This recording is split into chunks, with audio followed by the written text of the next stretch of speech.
Okay, let's get started. Hi everyone, welcome to another Haskell study group. I'm Ram Vedam with Lambda Functional Programming. Last week we covered the Lambda calculus, and today we're going to be actually beginning our Haskell journey, specifically by helping you set up your development environments to start studying and hopefully develop real Haskell projects.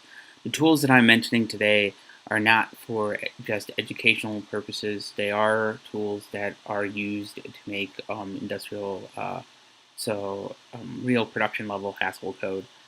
Um, they're normally used in very high production environments where the kind of the need to actually keep track of your dependencies are necessary.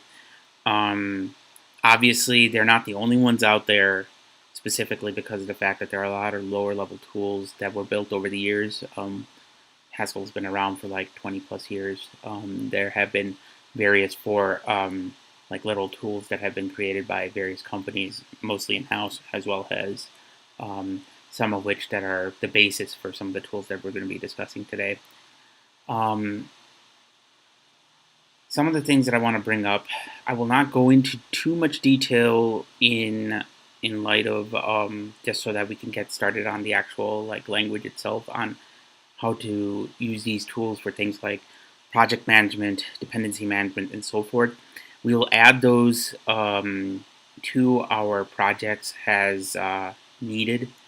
This way, as you're following along, you don't necessarily need to go back to a specific video to figure out where um, dependency management is discussed. We'll talk about those at the time when appropriate. To begin with, we're going to be discussing a little tool called Stack. Stack is kind of a project management and dependency manager tool that's been available for Haskell Stack for the past, I think, 6 or 7 years now.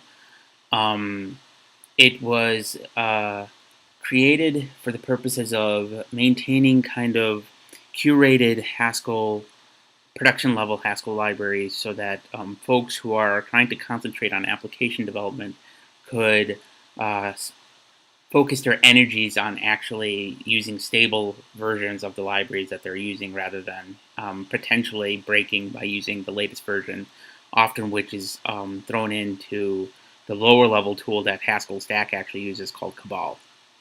Cabal is the base tool that's often used to actually build your Haskell programs and Haskell systems. But I won't delve into too much on how to use Cabal right now. But just bear in mind that when you're using Haskell Stack, it is a curated set of libraries, but it is all being installed through Cabal, so it's all kind of linked together. To install Haskell Stack, uh, it depends on what operating system you're using, but it is available on Windows, Linux, and Mac. But the dependency manager and project manager and how to install it is slightly different. If you're on Mac, the easiest thing to do is just go to brew, if you have Homebrew installed, and just do brew install stack. In fact, you can just quickly search it, and you will see it being available in the things are called casks that are inside Homebrew. And one of the things that Homebrew does is it'll keep track of when new versions come out, and this way you don't have to necessarily worry about remembering what version. As you can see right here, it's located in highlight right here. If you're on Linux, especially Ubuntu or Debian variants, it is available in the Debian repositories. As far as I can tell, I checked Ubuntu and Debian 10. They are available, but the package is actually different. It's named differently. It is not actually Stack. It is Haskell Stack. So if you're looking for this, you will be you'll get the right package to actually give you the Haskell Stack tool for project generation. In fact, I think I have. Let's see if I can hook into my. my box here.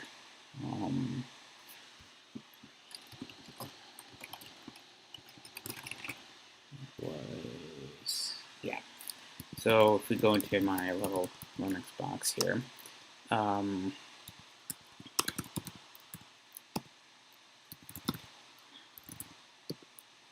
and we do sudo apt search Haskell Stack, you'll see that it is the Haskell tool stack, and it is at, I think it is the latest version for Debian 10 is 1.7.1. Obviously, given that, you can just simply go in and run sudo apt install. It will install the stack tool for you, but it will not install GHC, and we'll talk about that briefly in just a second. But related to the stack generator, it is a tool that, like I said, creates project templates. And the way to do this, and the easiest way to do this, is just to create a project that we have right here. I call it tutorial.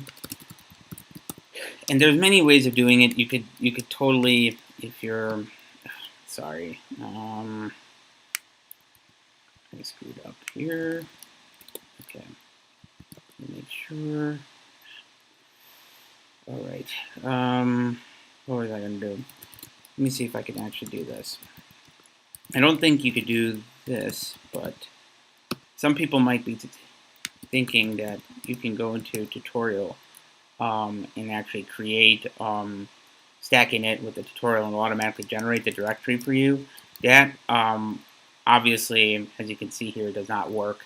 You have to actually first create the directory, and then go in here and run stack init. And what stack init does is it generates this YAML file. All right.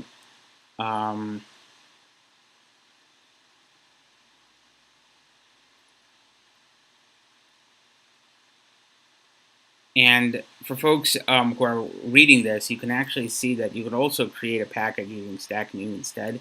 But for our purposes, we want to generate a specific just blank project.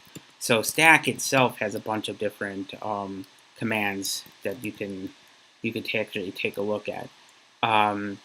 Stack new is if there are already predefined project templates that you could create. So like if you're creating an application or a library, it will set up some stuff for you so that you don't have to worry about how deployment is probably going to be set up, and it creates some standard like metrics for like rules for like testing and building and all that kind of stuff. So you can use this to your advantage. I won't show you stack new until we actually need it, because right now we're going to be just touring the language itself. But just bear in mind that it is available, and you can actually use it to create predefined templates for application libraries, services, and things like that. And it includes even to the point of downloading the necessary libraries depending upon what application template you're using. So you don't even have to set any of that up. When you create a blank project in Stack, like it said, it creates this stack YAML file. This stack YAML file, and I just realized I'm in Emacs, I could just simply open an Emacs, is nothing more than a configuration that allows you to specify packages. It'll specify things like the version that you're actually going to be running. So this resolver here, this resolver basically is allowing you to specify the version of Haskell you want to actually download and run against. As I said earlier, Stack doesn't, when you install Stack originally, it doesn't actually install GHC, the Glasgow Haskell compiler. But the reason it doesn't do this is Stack runs much like your your standard package managers in other programming languages, whether it be Ruby, Python, or so forth. And like in Python, you have something like virtual env, or if you're using newer versions like PyEnv or pip, I think has virtual env built in now as of 3.7 or 3.8.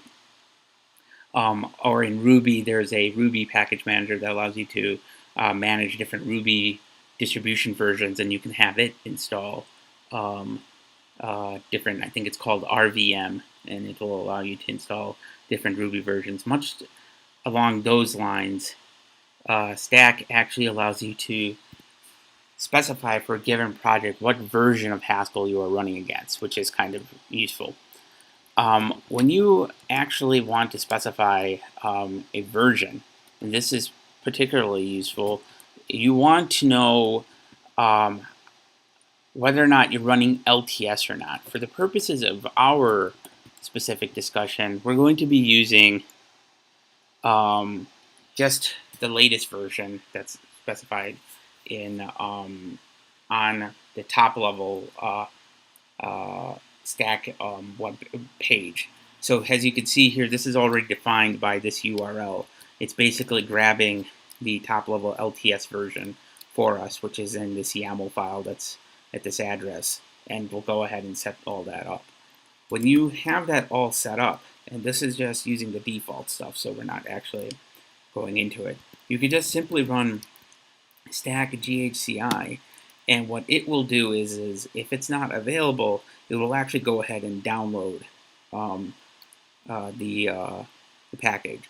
As you can see here, I haven't actually downloaded Haskell 8.10.4 through Stack in a while, because I haven't used Stack in a while. I've been using GHCI directly, but when we do use it, it will just download it, install it, unpack it, do whatever it needs to do to actually get it set up. Sets up the necessary paths, and then if you run stack GHCI every time we run this project, it'll go ahead and open up the interpreter for you directly in here. Now, this is kind of what you'd probably want to use for the time being, just so that you can get comfortable with the built-in stuff. And what's nice about Stack with the ability to download the latest version is in your development environment, which is what we're going to come up to next, you can actually set it up so that it can read through the stack commands, and then the machinery, the underlying machinery, can hook it all up. The stuff that we're going to be focusing on in terms of development environments is within Emacs, which is my currently preferred environment for doing Haskell development, much like Lisp development. But for those of you who aren't as familiar with Emacs, and you're a Vim user, being a very hardcore Vim user, I tend to actually use Doom Emacs, which has Viper mode, Evil mode, and a bunch of other stuff installed, so you get the majority of the Vim key bindings available to you. But there are other things for Vim too as well, much along the same lines. And for folks who are watching who are interested in using Space Vim, which is a port of Spacemacs for Vim specifically, there is also a layer specifically for Haskell if you go look at the development environments page on spacevim.org, and it will help you provide some stuff to actually get that all hooked up and going. Let's see something here.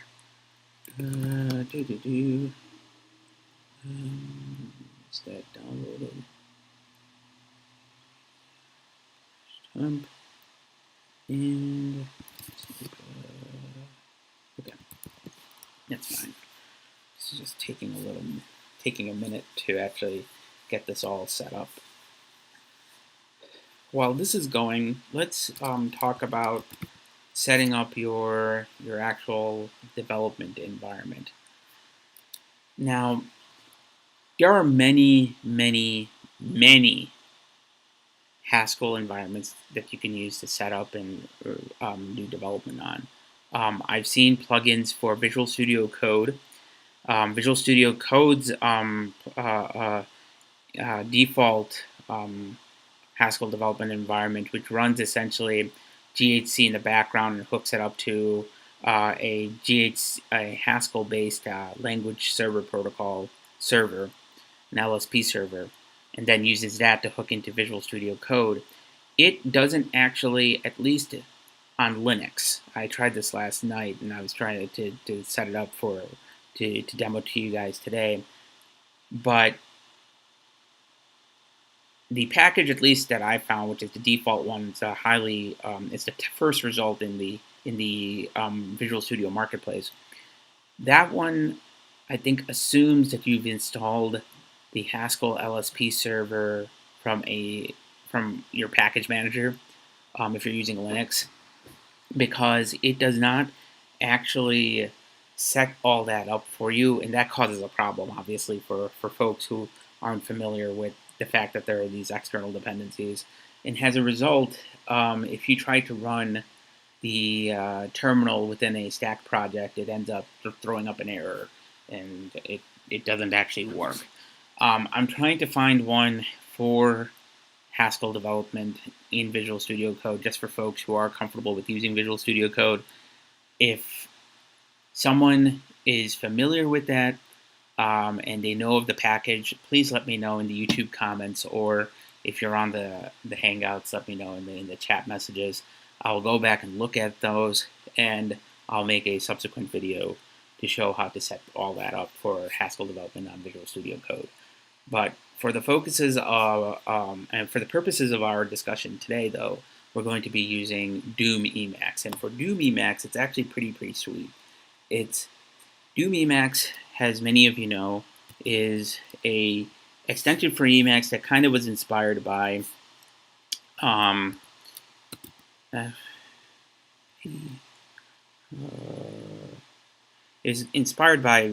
Spacemacs, but it adds a bunch of functionality. Give me just 1 second here. I'm just going back to the dashboard so I can actually open up my configuration. When you start up Doom Emacs, you end up having to deal with this configuration, which is an init.el, if I'm not mistaken. And in here, you have all these languages that you could support to turn on different types of development environments. The one that you want to turn on is this guy, obviously. This is Haskell plus Dante. Dante is just kind of, you could think of it like the LSP server for hooking into Visual Studio Code.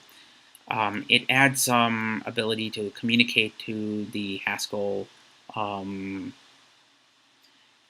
process, and sets up like a socket communication between the Haskell process and your editor. So this way, you are able to actually go in and send commands. Play around with the REPL inside inside your editor and so forth. Additionally, it uses something called intero for giving things like syntax highlighting. It gives you warning messages directly in your buffer and so forth. And we'll see that shortly when we start looking through the language. But once you turn this guy on, all you need to do is just restart Doom Emacs, and it will download the necessary development dependencies, start up the environment for you when you open up a new project or an existing Stack project, and it'll then just simply hook into your Stack project to actually go in. It recognizes your Stack project and will use the version of GHC that's installed in your Stack project. If you have any sort of issues related to this, post it on the YouTube comments, and I will create a follow-up video dealing with some of those issues if they occur. But this is the easiest way to actually set up your environment. So this way you don't have to think a lot about how your configuration files are all working and so forth. You could just hit the ground running. Are there questions on this?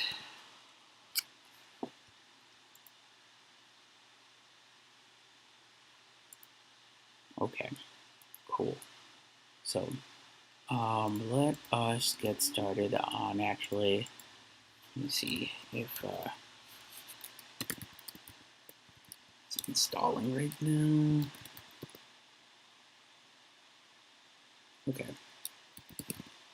I'm going to play a little magic here because I already have a DHC environment set up. So while Stack is actually finishing up installing that and running that in this buffer, we're going to go to a different buffer and get started on actually going through Haskell the language. So let me open up. Sorry.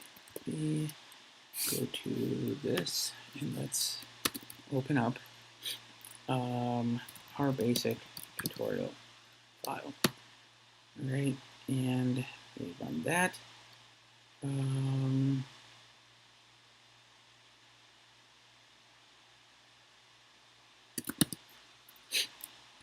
Okay.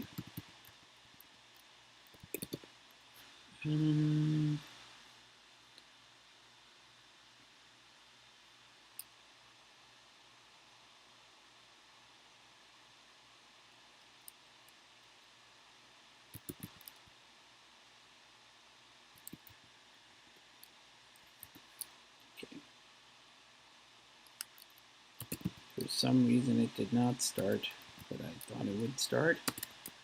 Let's see what.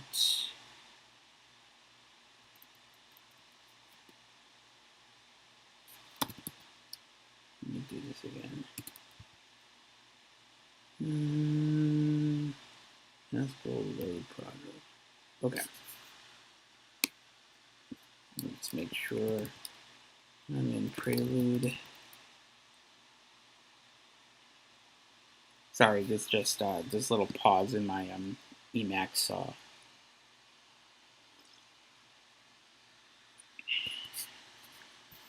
Shoot. Emacs lockup.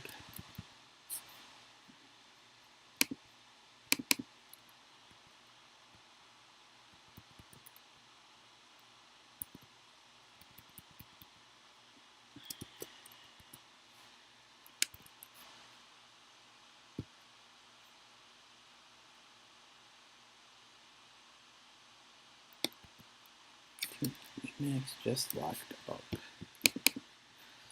Okay, my apologies, folks. You're going to see it looks like Emacs just locked up. I need to restart Emacs. Give me just 1 second. For those who are on the stream, we're going to have just a small little bit of a blank screen, but we'll be back shortly. Shoot. I'm going to end.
Share my screen.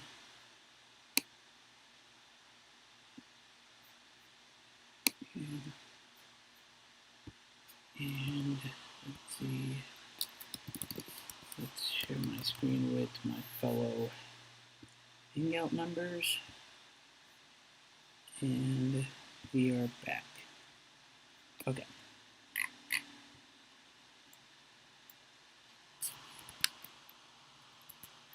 All right.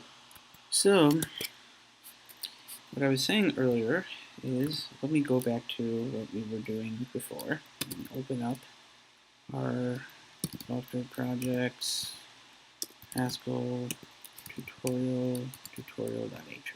All right. Now,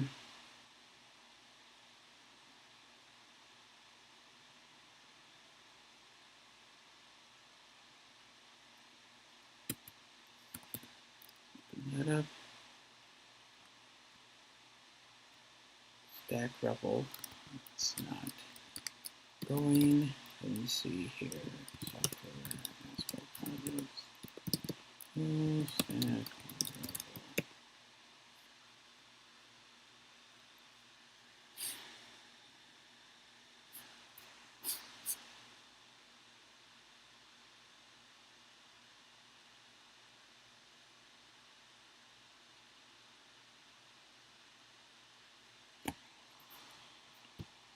Okay. So it looks like this is going to be giving us a little trouble because it's trying to interact with Stack REPL and still trying to install. It's just having some trouble installing GHC from within Emacs. So let me instead open up the tutorial file in a different directory, and then we can use that to actually run our thing. Let's do this again. Open this up. Let me do this. I'll just make a tutorial.hs here. Okay. Starting GHC time.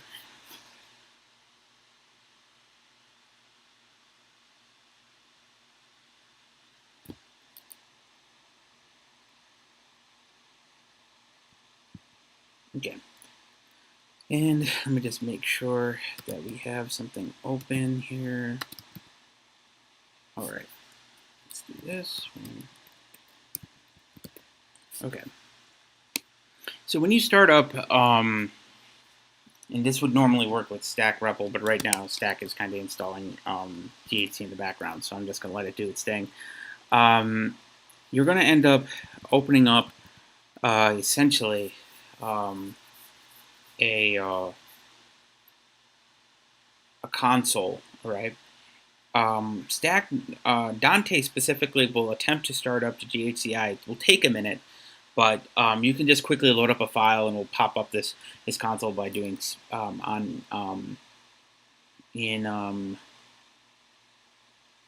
in Doom Emacs, which follows the Spacemacs bindings in very much like you do space ML, and it will go ahead and load up your file. Okay, right now we have nothing in our file. In Haskell, comments are using 2 dashes. Do not put just a single dash, otherwise we're going to get errors like the following. When you try to reload of a file using the Emacs key bindings, what it will do is prior to loading the file, it will go ahead and automatically save it, so you don't have to do much there. You can also, and this is very important for those of you who are using Stack REPL from the command line, when you are writing your code in the in a text editor and you're using a separate window for loading and playing around with your edited code, you can just certainly do L:, and it will do the same thing. It will actually load up the file that you're trying to do.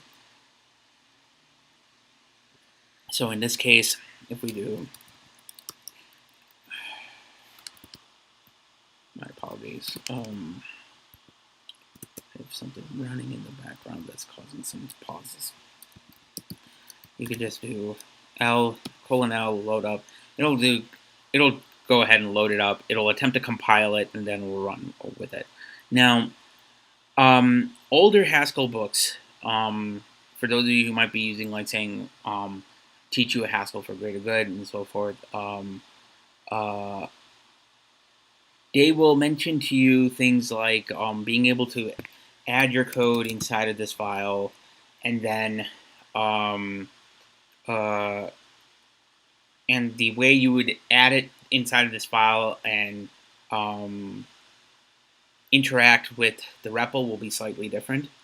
But I think a lot of that has been fixed recently. So normally, if you're reading older books, you might be reading something like when you're interacting with the file, the REPL, you might have to do declarations of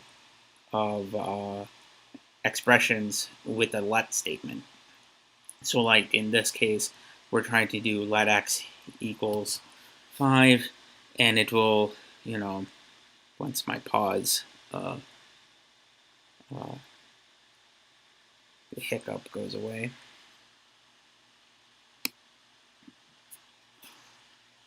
Give it a second.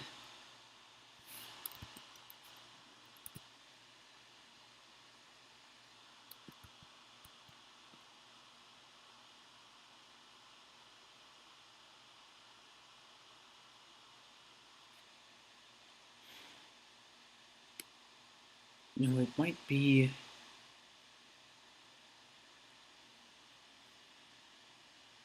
Let me do something here. It might be related to the fact that I accidentally attempted to load the stack REPL when stack wasn't actually running. So give me just 1 second. I may have to restart one more time.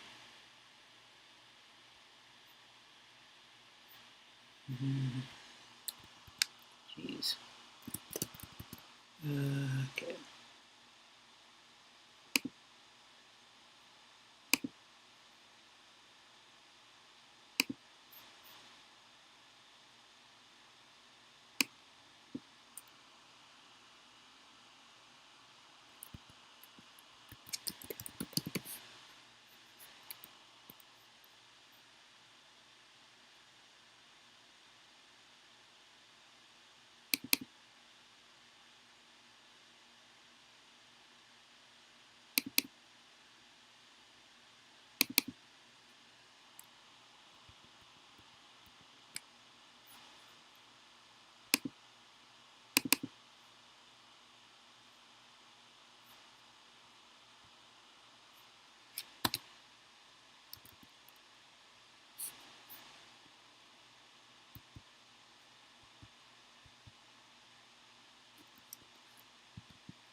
Okay. Let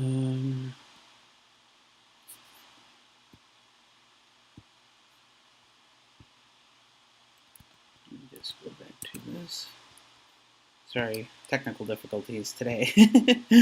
Let me just get this back.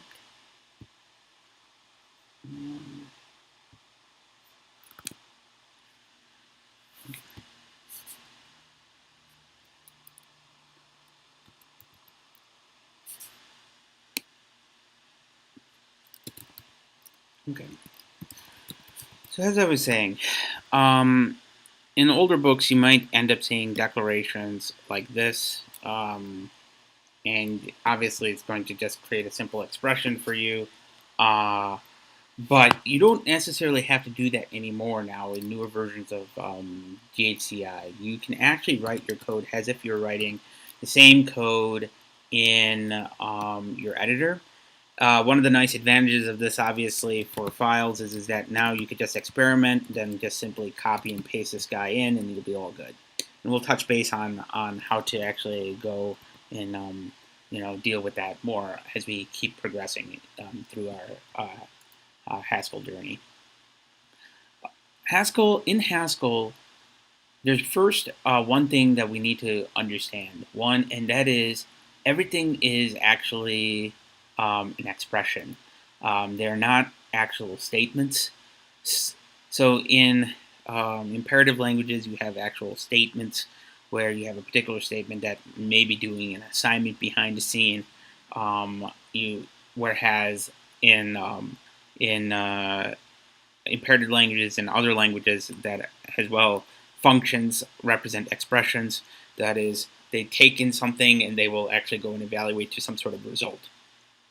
Now, everything being an expression in Haskell means that even the simplest things, like an assignment of, say, uh, 6, all right, to some sort of binding. That in and of itself is an expression, and you can actually look at it by running things like info on it, and you can see that it will create essentially a function that takes in, well, actually, I would say it's a type constructor. It takes in whatever you pass in this and returns a value that is of that type, which is a number. That num_p double arrows p is showing that you're constructing that particular kind of type, and it represents a way of how you deal with what is it? Constants inside Haskell. You can actually see over the course of this that you can see it in two different ways. You can do info on the variable. You can also see what bindings have actually been defined. And in this case, this becomes even more clearer that you're ignoring whatever is being returned, and you're just constructing a specific type of number in this case. And again, we'll see some other examples of this, but I just thought I'd want to at least show you what this is. Now, everything being an expression means that one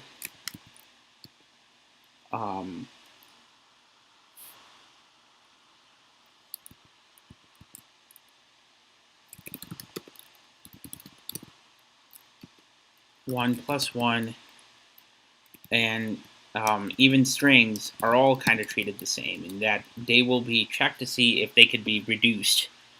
And if they can be reduced, they will then be, and that will start the quote-unquote evaluation process, and it will keep doing the equivalent of what we saw last week when we were talking about lambda calculus, in that it will evaluate the function to another expression, and then it will check to see if it's in irreducible form, and if it is, then it will stop evaluation. Otherwise, it will continue evaluation. This irreducible form, which we'll see later on, and this is just one example of it right here, is also called normal form inside Haskell. That means it cannot be further reduced. The evaluation is completely done, and it will return this as your value every subsequent time. All arithmetic expressions go through some form of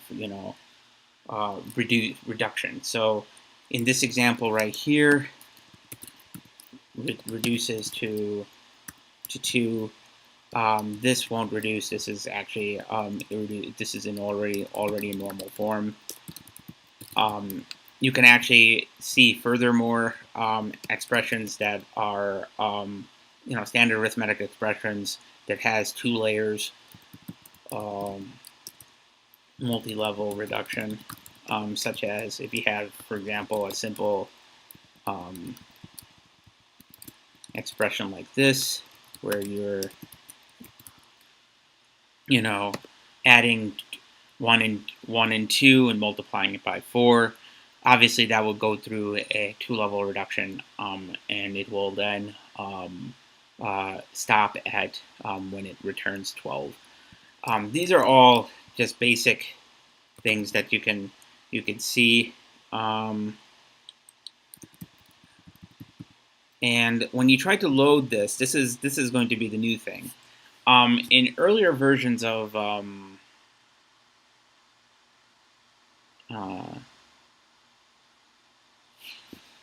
Haskell, you can actually define, you didn't have to necessarily define a module, but newer versions kind of expect you to define a module This is just best practice anyway, because you don't want to clutter the global namespace. What is this complaining about? Oh, right. Modules have to be capitalized.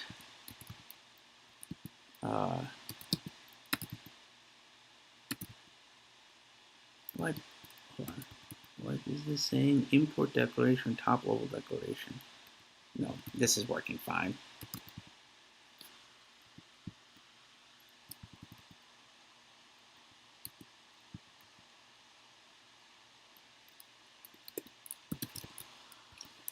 For some reason, since that's a single.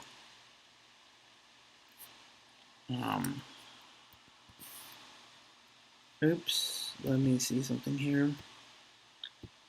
Just been recognizing. Okay.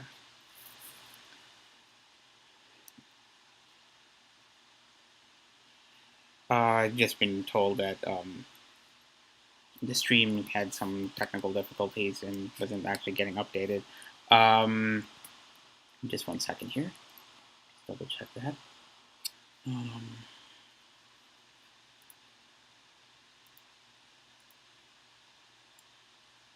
All right. Looks like we're back in business. Okay.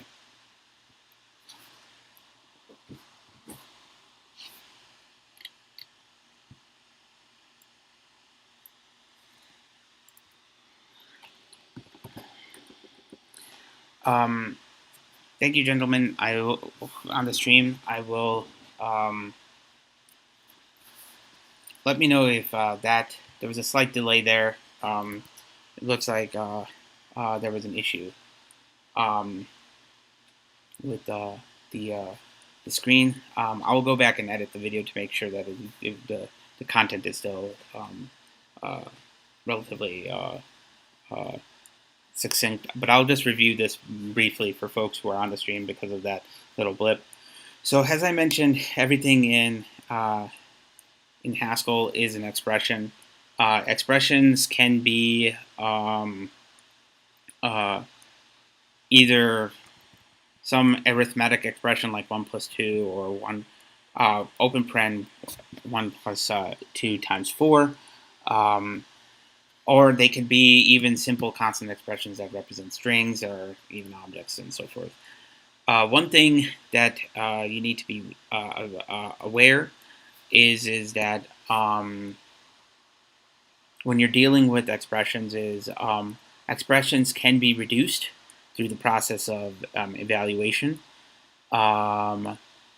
When they are irreducible, meaning that they can no longer be reduced to something simpler, they are what is called in normal form. Normal form basically means that there are no more evaluation steps to be taken, and the value itself is constantly going to be returned as is because it no longer can be reduced. In fact, reducible expressions in some of the Haskell literature that you read out there is going to be called redexes. So that just means that you can use substitution if you're doing it by hand, or if you're running it in Haskell, it'll do further evaluation to actually go and reduce this stuff. There is one thing that I want to mention here. Some books mention something called weak normal form that talks about partially substituting and returning a function. There was an example in the Haskell programming book that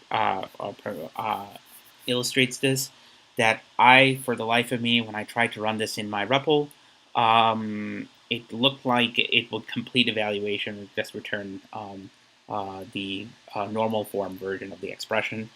If there are examples where you can get weak normal form, let me know, post it in the comments, post them in the chat, and I will go ahead and go through them, and we can talk about them accordingly.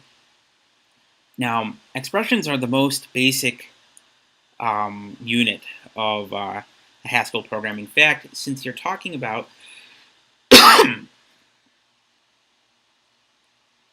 since we're talking about functions, functions is a specific type of expression. Functions are first-class citizens, as many of you know. inside Haskell, and a function is nothing more than an expression that takes in one argument and returns a result. All right. An example of this, the most simplest example, is just writing a dumb function for, let's say, adding two numbers. All right. Actually, let me even simplify that. Let's say that we're just simply doubling a number by 2. All right. So um, in our function example, we'll just simply call function x and then do 2 times x. All right. Now, one thing to note, as soon as I load this, this is going to become abundantly clear. I don't want you guys to worry too much about this right now, but this is something that needs to be aware of. When you first load your, at least within using Dante, your file, okay, after we save it, you might end up getting a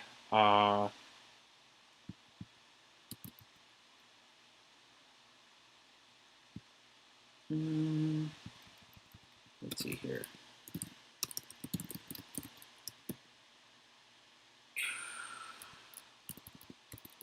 For some reason, that's not working what I think it is doing.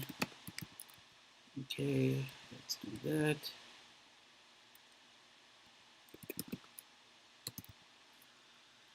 Module header, top level expression. Oh, I have to assign all of these. Let me just go ahead and do that quickly. Z equals that. Let's say K equals that. And then it doesn't like the fact that I have standalone expressions. I have to assign them to some variable. So give me a second there. All right. When you load your expression, your file, you might notice a couple of things here. And like I said, I'm bringing up some of these as we're learning this language, just to illustrate what the editor features are, and it's kind of sort of some stuff that you get from GHC.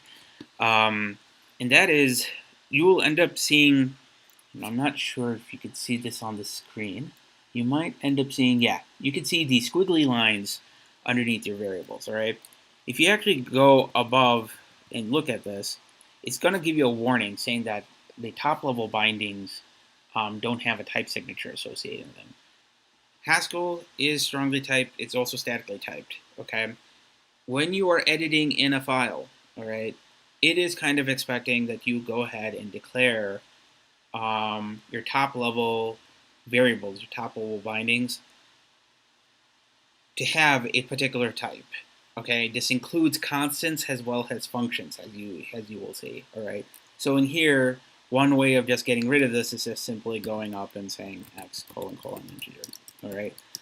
There are many types available to you inside Haskell. I'm not going to put the types in just yet, just because I want us to first focus on some of the functions, the expressions, and the overall structure of the language.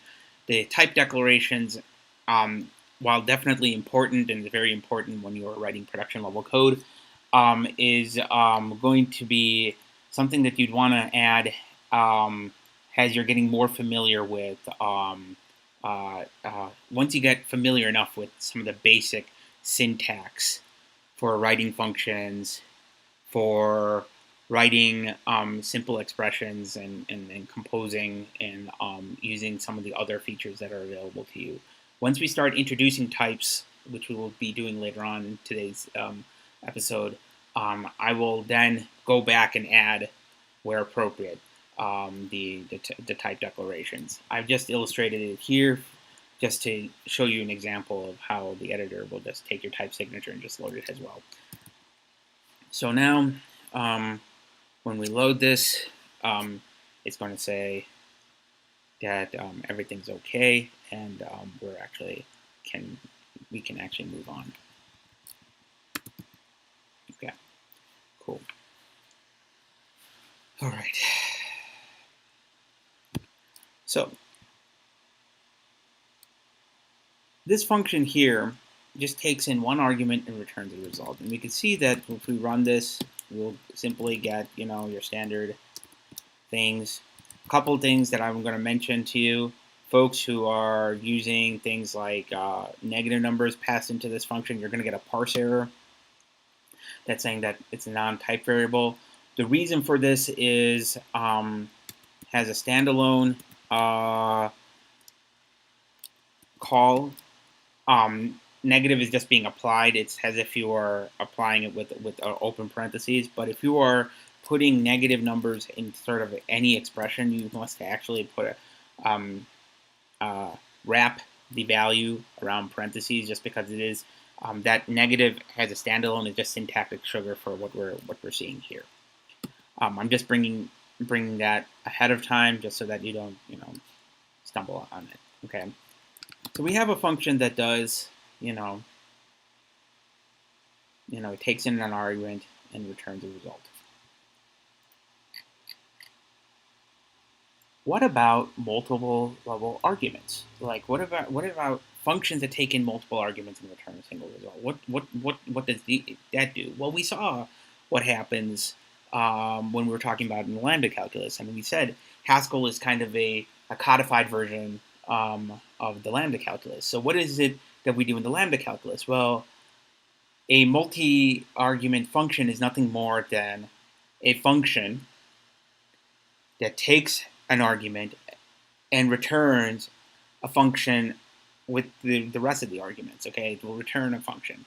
So it's just applying a series of nested functions, each one to a specific argument, and only when all the variables are actually bound, like we saw when we were talking about beta reduction last week, then the actual final expression will then be evaluated. That is called currying, and we'll see this in the function signature of an example. Let's try writing a simple multi-argument function, right? Okay, simple, add xy, x plus y, all right? Nothing spectacular. Here, what is the type of add? Add takes in any number, all right? And the reason why I deduced that it is a number is because we are using the add, the operator expression, and we'll talk about the operator expression just in more detail, all the arithmetic operators in more detail in a minute. But then it returns a function that takes in an argument and returns another function that takes in an argument and returns a value. Right? That's what this syntax is for folks who aren't familiar with this syntax. This is the equivalent of this, and you added parentheses around this. Okay, it's the exact same thing. They are it's a function that takes in an argument and returns another function. Okay, that's what a multi-argument function does. This is also the same thing if you do a function factory. Sometimes you can actually have a function factory that does this. That's a factory that could potentially generate multiple types of functions. Are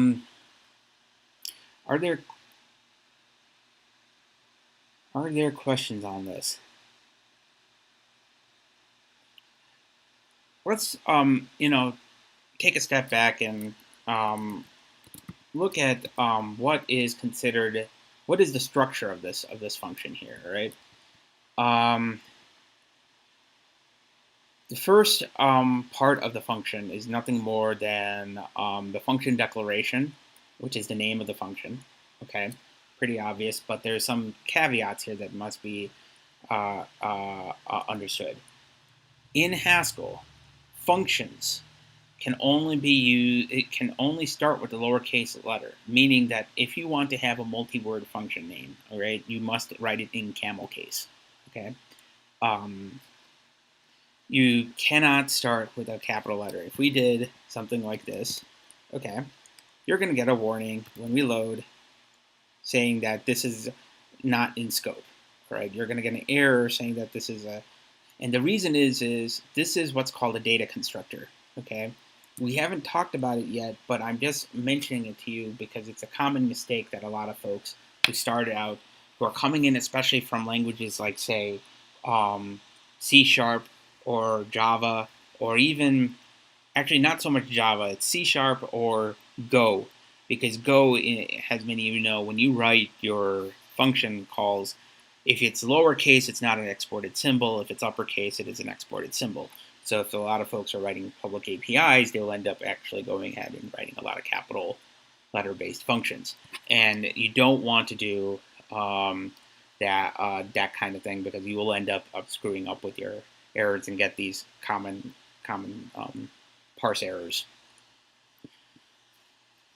that are going to be a little confusing at first, especially if you're starting out. So we have the name of the function, has to be a lowercase letter. We have our list of parameters. It could be multiple parameters here as well if you needed. The other thing is the equal sign. Equals does not mean assignment, all right? Equals means definition, okay? That means we are defining this, okay? I know it's a subtlety, but it is a very important difference to be aware of.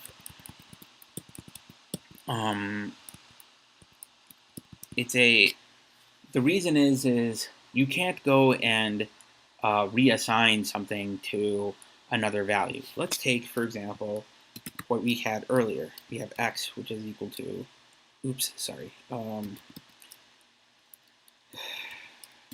we have tutorial.x, which we know is, I loaded this. Give me a second.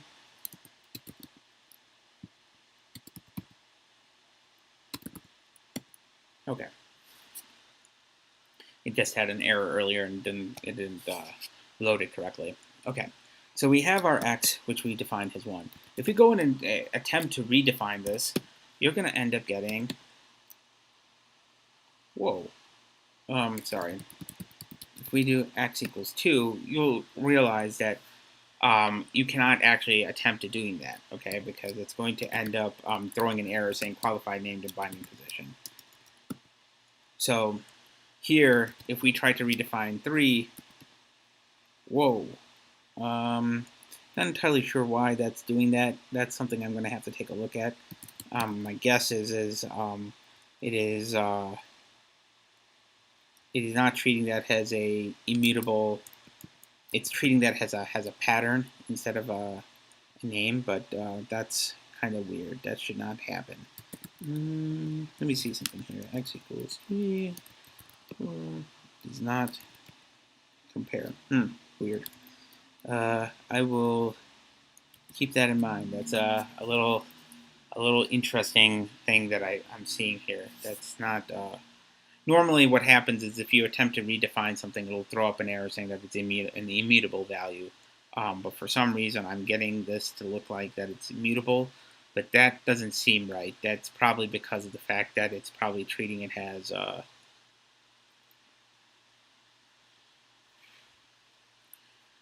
I'm going to make a note of this just to see what this is issue. Just because this assignment doesn't look right.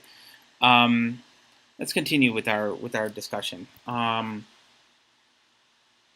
Finally, the function example that we have here is we have our name, our parameter, our definition, and then our assignment. Okay, this is your body of the function. Okay, this 2 times x. The body of the function is usually where the expression that's going to be evaluated. Since we're dealing with expressions, they can be this function call literally can be substituted with 2 times x anywhere where it's defined, and as part of the substitution process, it will actually just replace it. And since functions are mappings,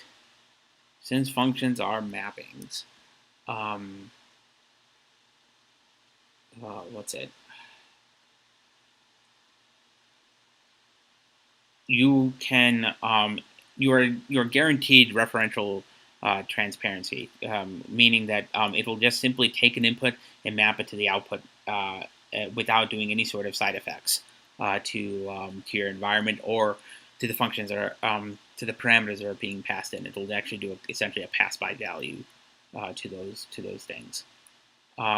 Just being aware of that is important, just because this way you can actually go and verify some of the code that you're going through.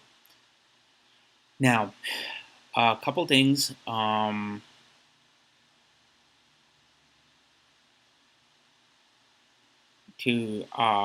Little tidbits that I just need to mention, which is reloading of files. Now, right now, what we've been doing is we've been always loading essentially the file through our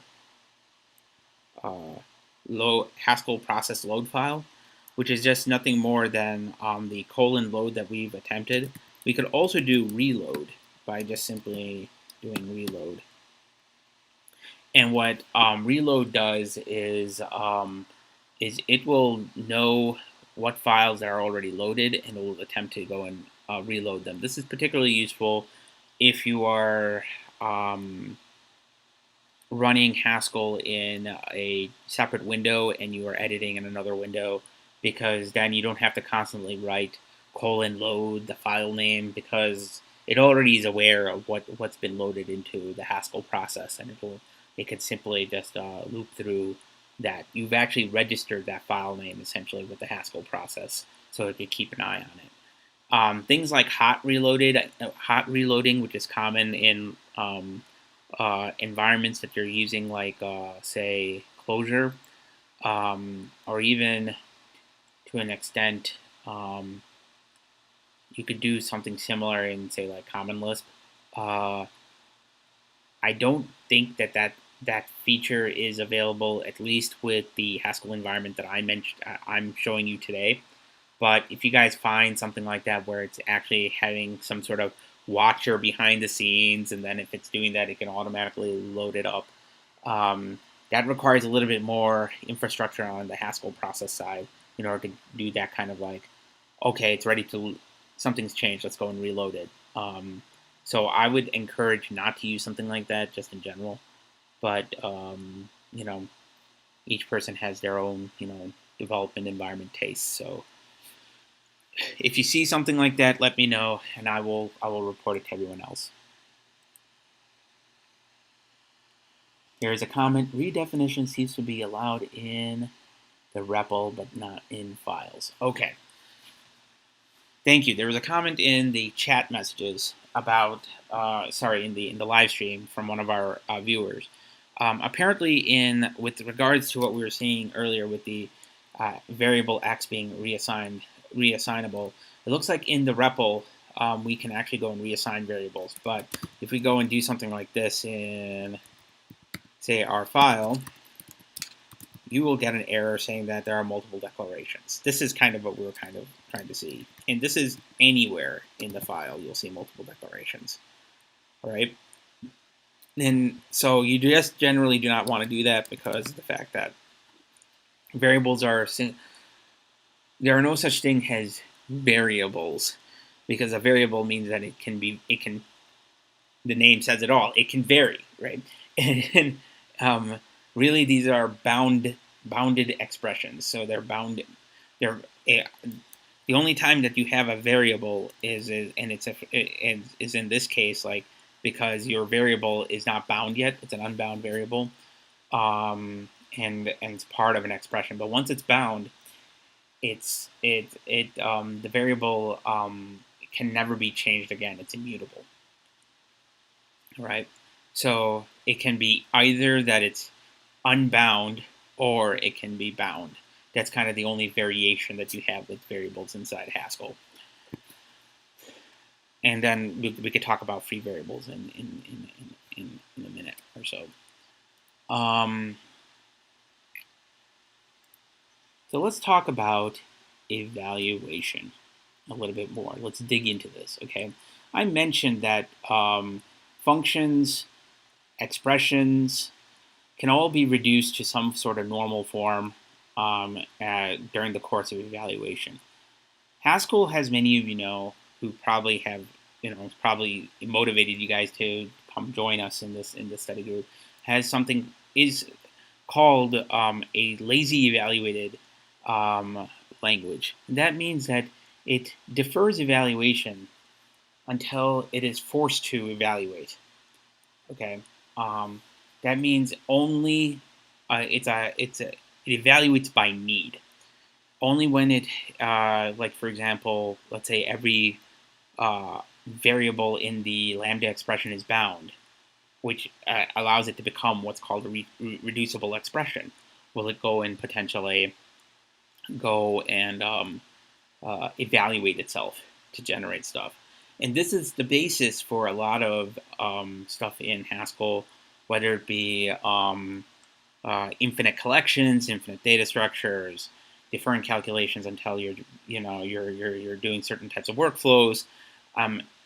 It's the basis of a lot of basic design patterns that are available in Haskell, and we're going to be touching base on that a little bit more as we explore some of these examples. But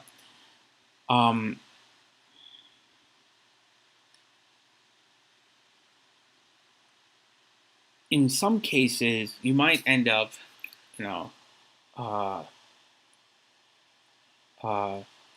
seeing things like even functions that are defined like lambda expressions, all right? And I'm just going to go ahead and use a simple lambda expression example here and to illustrate the lazy evaluation. You might think that this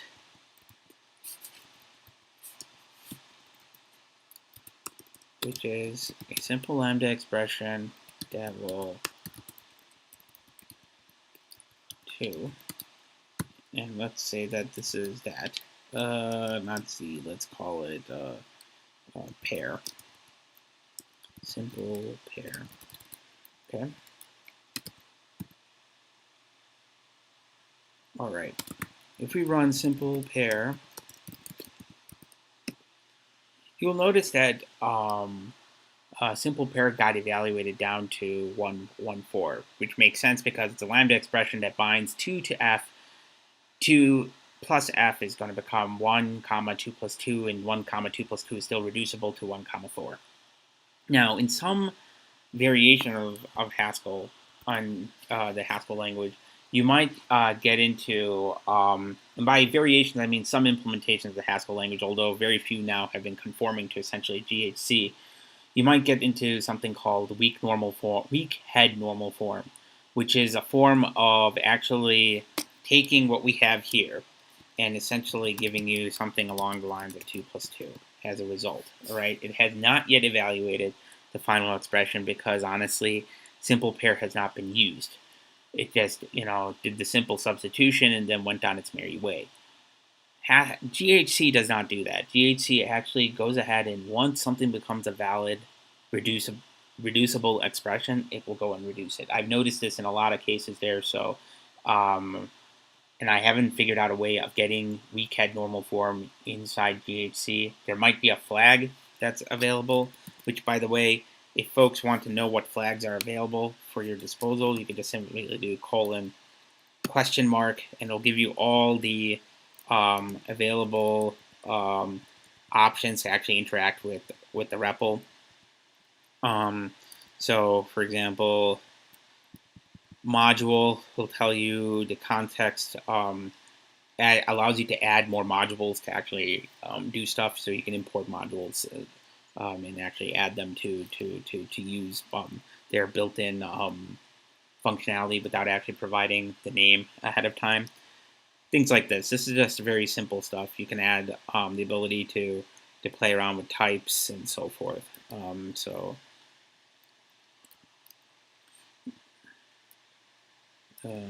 Sorry.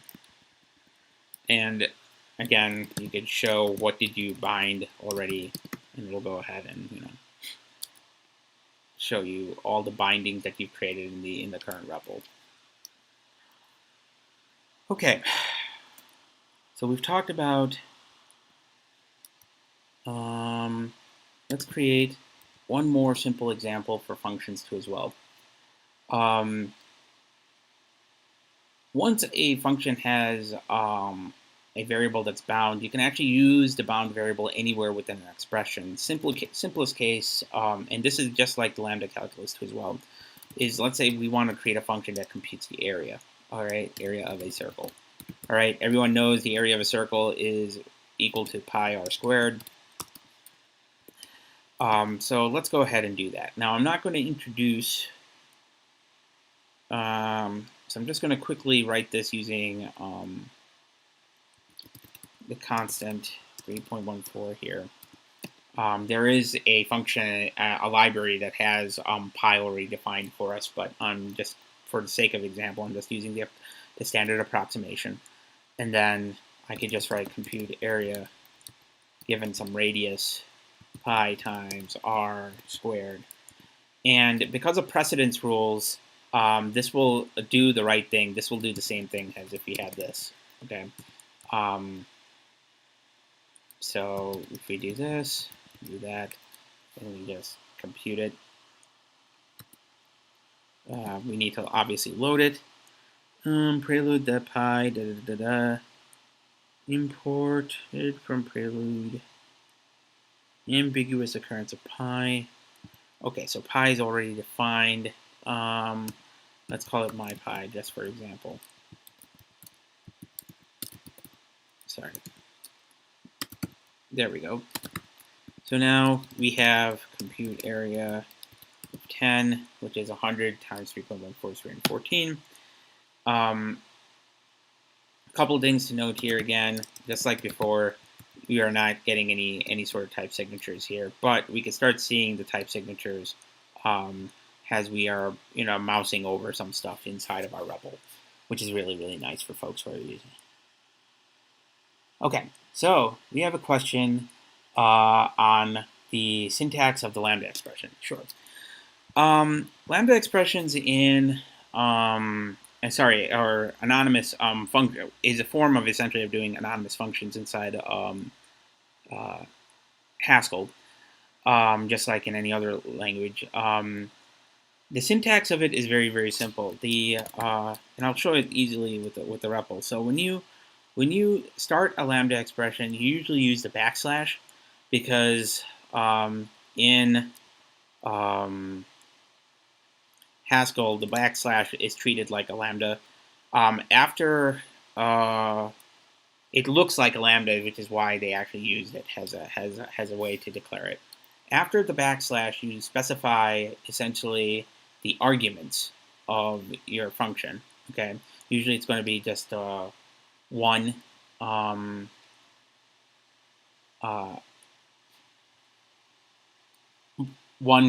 one argument, because again, in Haskell, the lambda expression is following kind of the lambda expression that's in the lambda calculus, which is it takes in one argument in the head and returns something from the body. The body could either bind that to another lambda, another function that takes in another parameter, which is how you do multi-argument functions, and so forth.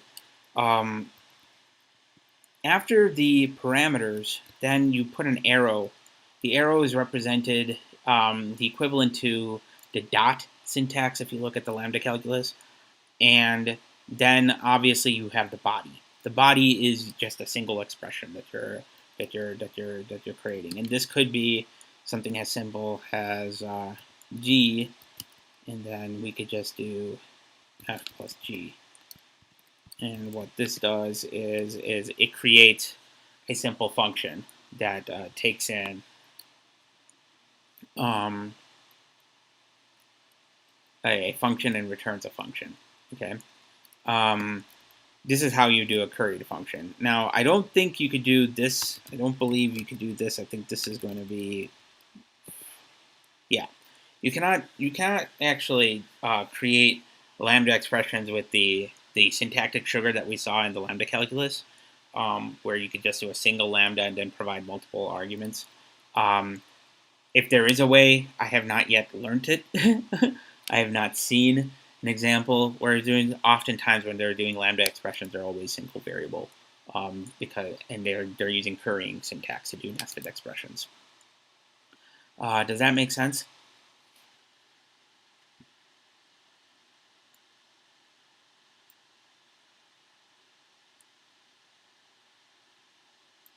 Okay.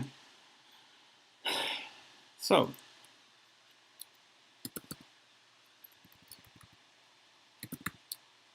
let's talk about our infix operators. All right.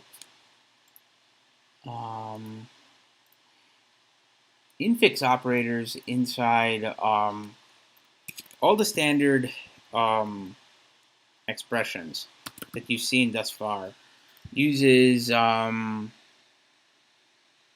prefix syntax. Okay, function calls are using standard prefix syntax, which is usually the function is the first argument inside the expression, and then the rest are the argument parameters that are going to be passed into the function itself. Okay.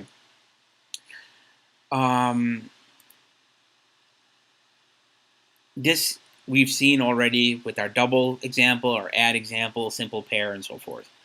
But the one thing that we have not seen is the fact that, technically speaking, all of the infix operators that we've used, like the arithmetic operations, okay, all those are also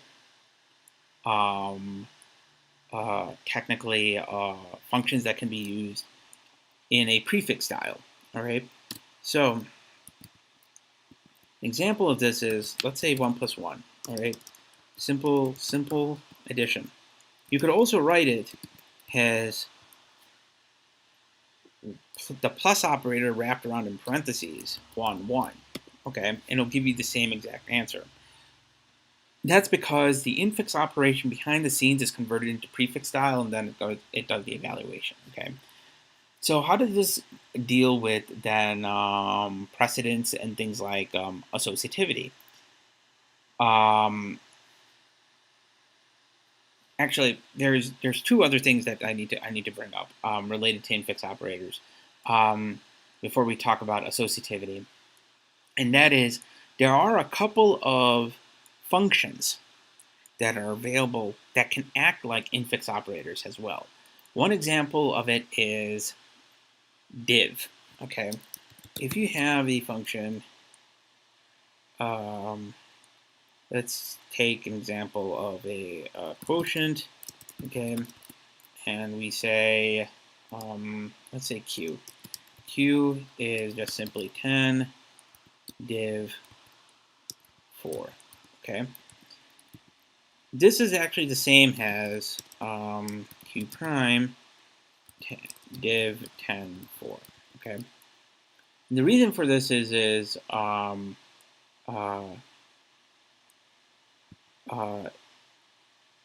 the way the div operator kind of actually expects its arguments, whether the left hand side or right hand side is available, then do its evaluation. But notice if you wanted to use div, and this is the same for div rem, which is the remainder, mod, which is the modulus, as well as the so quote, which is integral quotient. These are all related to integral divisions, and we're going to talk about a little bit about that because there is something very specific and special about those operators. But if you want to use them in infix mode, you could just simply do this, and you will end up seeing that that q and q prime both evaluate to the same answer. All right. Does that mean that you can also technically use what we saw earlier with add? Because add is already a 2-argument function. Well, let's see. Yes, you can. Right? It shows that if you have multiple argument functions, you could use it in an infix style manner if you really wanted to. The syntax is slightly different. It's a little cumbersome, actually, in some cases, just because you have to put back quotes, these backticks on, in order for you to actually make it into an infix operator. But it can occur. All right. So let's talk about the precedence and associativity. Okay. So what do I mean by associativity? Let's review associativity, all right? Associativity has, in many cases, especially when you're dealing with expressions, you're basically talking about where the application does its calculations. And there are two types.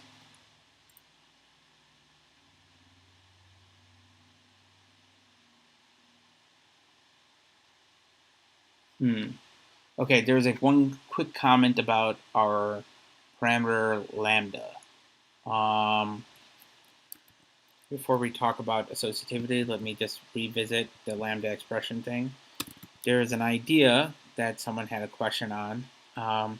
Could you try a two-parameter lambda works if you apply it to two values? So if I do lambda x, y, arrow, x times y, let's see that. This actually works. Okay, so let me see if I could do this in the example of multi-argument lambda expression. So there has to be a space between them. You can't just put them together, otherwise it'll be, which I guess makes sense. Product equals lambda x, y, x times y. Okay.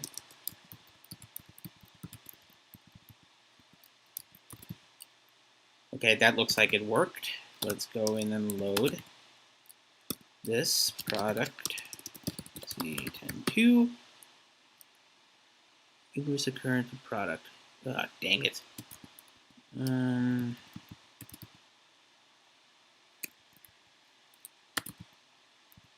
me do product prime.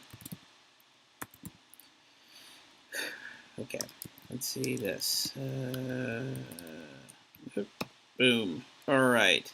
Okay, so this looks like it's working.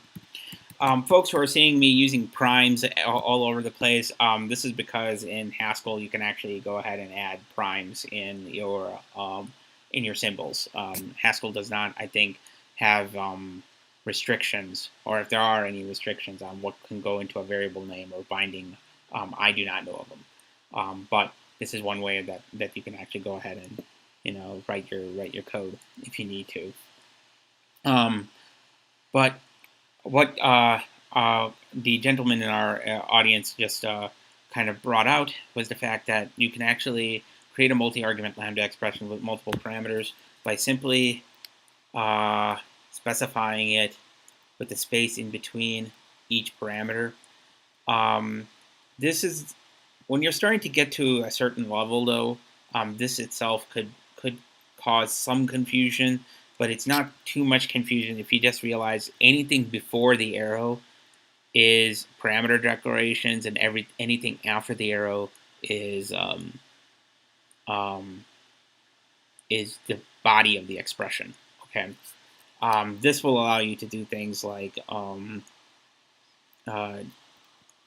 creating partial value, multiple argument functions in a single line if you really need to. Although after a certain point, you might want to leverage things like pattern matching and things like this that's already available in the languages, and we'll touch base on that later on. So let's get back to associativity. So everyone knows associativity in terms of, which is essentially function application, how it's normally applied. A lot of us kind of just assume that when we see something like this, A plus B plus C, okay, that it's going to do left to right association, meaning that it will reduce A plus B first, and then it'll take that result and add it to C to get the final result, which is called in left associativity. All right, if you do A plus B associativity, so that's when you first apply the plus operator to A plus B, and then apply that result to C. But there's also another one called right associativity, which is A plus B plus C. which means you're starting from the rightmost value and then you're reducing in the other direction, all right? And depending upon some of the operators, you might have left associativity, which in Haskell is labeled as infix L, all right, if it's an infix operator especially. Or it could be right associative, which in your REPL, if you try to do info on a particular operator, it'll be labeled as infix R, okay? Now, in terms of what is in a left associative, right associative, you could simply just check. In order for you to look at the, what have you, the operators themselves, you have to use the prefix syntax that I just introduced earlier. So you have to introduce it like this. So let's go ahead and spit out all of these following standard operators. Okay. And even this one too as well, which I will introduce in a second. I'm actually kind of curious about this one too as well. Okay. So let's start up here, okay? So we know that the plus operator is going to be an infix operator. It is left associative, and it has this precedence value. All operators have a precedence value between 0 and 9. That's built into the prelude, all right? The prelude is, in Haskell, the standard library of functions that are available at your disposal when you first load up the Haskell REPL, okay? And there are many of them. Some of the stuff that's in the bigger Haskell standard library may not be introduced into the prelude when you first start Haskell. You need to look up, and I suggest you start using Hoogle, which is spelled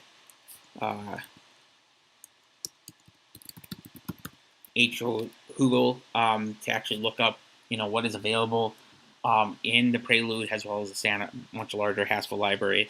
But for now, it's just bear in mind that these operators are in the Haskell prelude. Now, this output here is a little cumbersome for folks who are first seeing it. Okay, the num stuff we haven't actually gotten to yet, but it is related to types and type construction. I will ask you to ignore it for the minute, okay? Because what we really want to concentrate on is this line right here, which is telling us what type of operator it is, what is its associativity, what is its precedence, and also what actual call is actually going to be called when this function or operator gets invoked, right? So in this case, we know that the plus function, which is specified by the plus symbol, has a precedence of 6, and it is a infix left associative operator, all right? Similarly, for subtraction, although it's calling minus, not plus, it has the same precedence, and it is also a left associative operator, meaning that it's applied from left to right. That means that if you see a plus and a minus, the association, unless you put parentheses around, just like your standard arithmetic, around a particular expression that you want evaluated first, you will not get. They will have the same precedence, and it'll just do a straight up reduction, okay, from left to right, okay. Times, multiplication, and division both have the same precedence as well, and they also are left associative. Okay, they'll go from left to right. This is all standard. This should, for folks who remember PEMDAS, all right, parentheses, exponents, multiplication, division, addition, and subtraction. This should not be news to you. This is just all standard arithmetic that you learned in school. This matches exactly the same thing. Our first right associative operation is going to be exponentiation. You need to actually get the power first, and if your power is some sort of exponent, then you need to first reduce that to figure out how many times you need to multiply the base value, all right, in order to get the final result. So that's why this is a right associative operation, and obviously now these last two values deal with the use case of function composition, but which we haven't discussed yet, but I want to at least briefly mention here in terms of, because they're also infix operators. The $ specifically is dealt as a syntactic sugar to get rid of extra parentheses. At least this is how some of the book material that I've read earlier in the Haskell programming book describes it. Additionally, the period is another composition operator. It just takes in two functions and creates a function that goes from A to C, which is the final result. So f circle g will do f of g of x. Okay, and that is the highest precedence in terms of application. As you start using these, I think most of the arithmetic stuff is going to be pretty straightforward, but the $, and parenthesis, the period, as you start doing function composition, and especially assigning partially evaluated functions, especially which we'll touch base in a little bit, it will become apparent when to use which. Okay, I just wanted to introduce the operators here just so that you're aware of them as part of the precedence chain. And this way, if there are questions in terms of the precedence of those two, these can get answered to as well very quickly. Any questions at this point?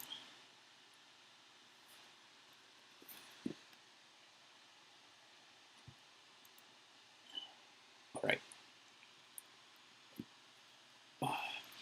Give me just 1 second. I need to look at my notes.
All right, let's start talking about a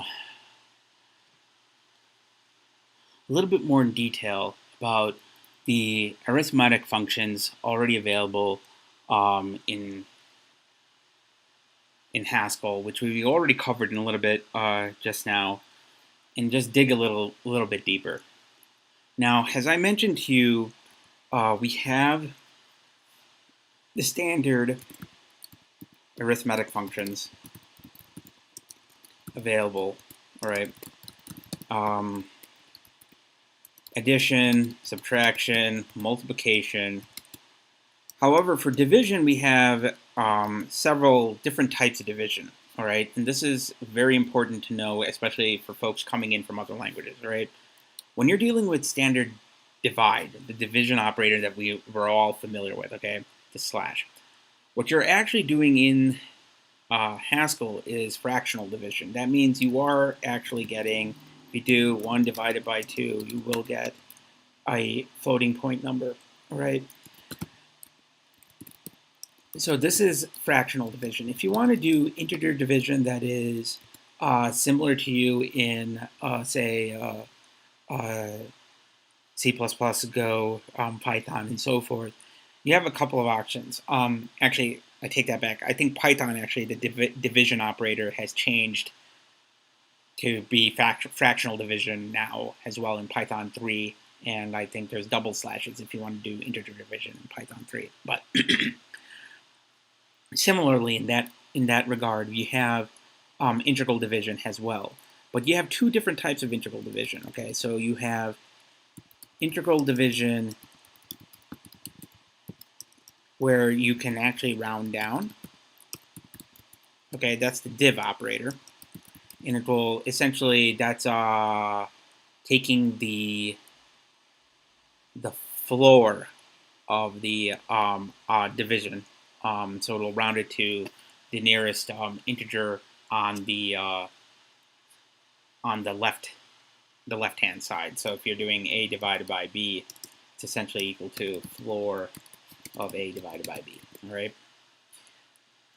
In some mathematical operation, they'll just go towards a or go towards b, depending upon which one's bigger. Go towards one or the other, depending upon which one's bigger within the range. Similarly, in that regard, we have mod, which is essentially your modulus operator, but it acts slightly different than the other modulus operator, which is rem, which is what we are probably most familiar with. Rem is more like your percent operator in other languages. So we have also rem too as well for remainder after division. Okay. And we have, what is it, quote. Quote is your other integer division operator, okay? But the difference between quote, which is a quotient operator, and the div operator is that quote always tries to round towards 0. So if it's actually dealing with positive calculations, all right, so if that means if A and B are both positive, okay, then quote equals essentially the floor of A divided by B, all right? But let me actually put this in this way so that folks can actually look at this. Okay. But if A is less than 0 or B is less than 0, meaning that we're dealing with a negative calculation, which means it will result in a negative number, all right, then quote will actually be CEAL of A divided by B, depending upon which direction the quotient is actually going to go, all right, because again, it is moving towards the numbers. So that will give very slightly different results if you're doing calculations inside Haskell, and and this subtlety will screw you up if you're not entirely familiar with it. All right, if you're not aware that this is what it's doing. Okay, and it's particularly bad if you're doing numerical calculations in Haskell. Okay, knowing when to use div and when to use quote, when to use mod, and when to use remainder, it becomes important. Mod and remainder may look the same, okay, but anybody who's done modulus arithmetic, okay, modular arithmetic, will tell you that in certain cases, modular arithmetic will give you very different results than what a standard remainder calculation will give you. A simple example of this is if we're dealing with, let's say, days of the week, or even let's just say that we're dealing with just a cyclic group of 7 integers, okay? Because to give a very 10,000-foot overview of what modular arithmetic is, think clock arithmetic. So you know that there on a clock there are 12 hours on a clock. Okay, it's a complete circle. And every time you hit 12, you always reset because 12 is the same as 0.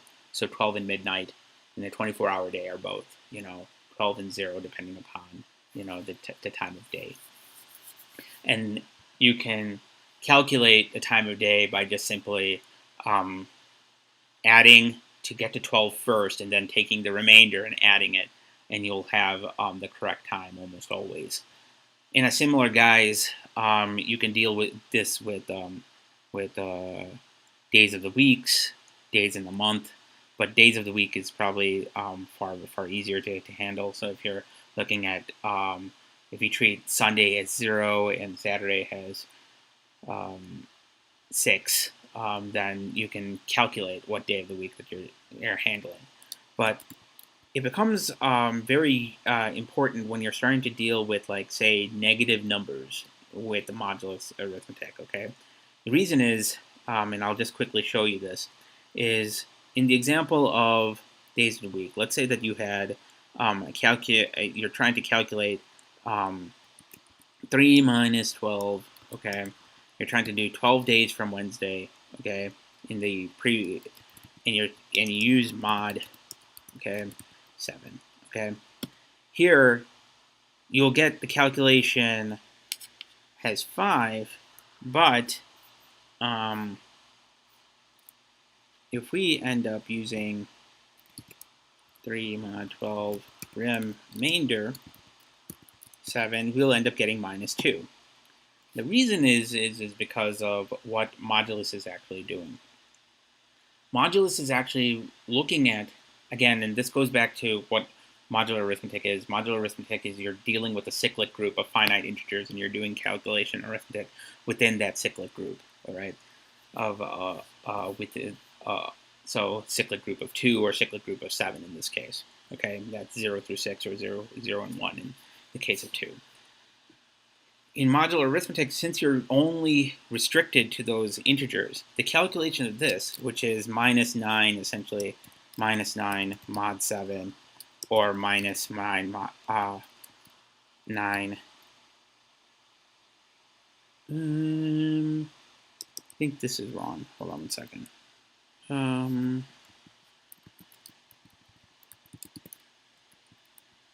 Because that should have given me there. Because I remember minus is a syntactic sugar for that parentheses sign, and it won't apply the minus until 9 mod 7, because modulus has higher precedence than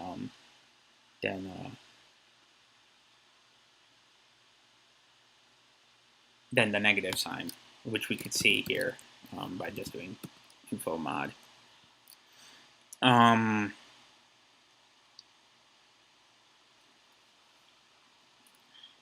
So what was I getting at?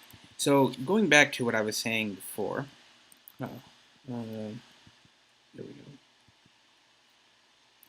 Yeah, minus 9 mod 7 and minus 9 rem 7. What's happening behind the scenes is minus 9 rem 7 is doing your standard run-of-the-mill integral remainder after division, okay? So it'll get minus 2, okay? What modulus does is it takes that minus 2 and then it figures out, well, wait a second, minus 2 mod 7 is the same as, and for folks who want to quickly do this, it's very simple. Take whatever remainder you have, okay, minus 2, and go in the other direction, and you'll know what the positive value is. So what I mean by going in the other direction is the way things get mapped here is, if you have mod 7 here, is going to be 1 of 1, 2, 3, 4, 5, 6. Well, that's the same as, if you do mod 7 is also equal to minus 7, minus 6, minus 5, minus 4, minus 3, minus 2, minus 1, okay? And what you can do is these are two different lookup tables, okay? And all you're doing is you're just simply aligning them so you know these are the equivalences, okay? So in case of minus 2 mod 7 is the same as 5 mod 7. So the answer is 5. The reason that it's 5 and not -2 is because in modulus, you want to take the sign of the divisor, right, which is 7 in this case, and 7 is a positive number. But in remainder division, you want to take the sign of the dividend, which is -9. Okay, so -9 is negative, so that means the result is going to be negative. I encourage you to play around with some of these calculations to understand the differences if you're not familiar with this kind of concept. But it is a very subtle but important thing, and could screw you up in mathematical calculations if you're using Haskell, if you're not aware of this difference.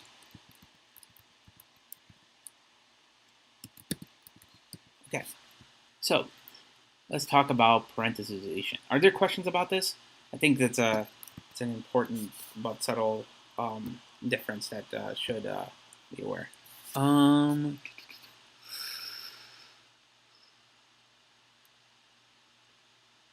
Oh, okay. So there's a couple of questions from our chat window. Let me go in and okay. So there is a question about development environments in Stack that I'm going to just briefly take a little answer about. So Docker, for folks who want to use Docker and Haskell, especially for building images, over time we're going to probably eventually go and do this too as well. There is a Docker image that's available. That's just the default Docker image for Haskell that actually interacts with Stack directly. There's actually instructions on Docker Hub on how to interact that with Stack. I was going to actually, when I was looking into it, I realized that there is a lot more involvement in actually setting it up so that you can get your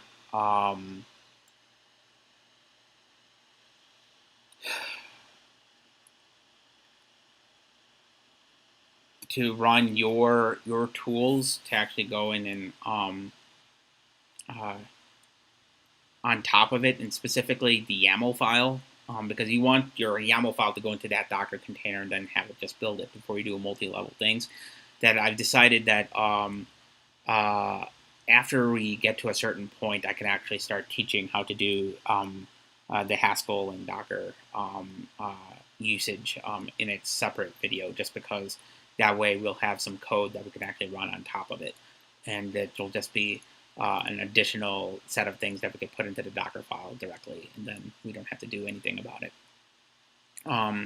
This way, you know then at that point, given a program that you've created in Haskell, this is how you set up your Docker file to build a production level Docker container that is encompassing your Haskell program. So I'm holding off on that discussion until we get a little bit more into the language. Another question about friends are not.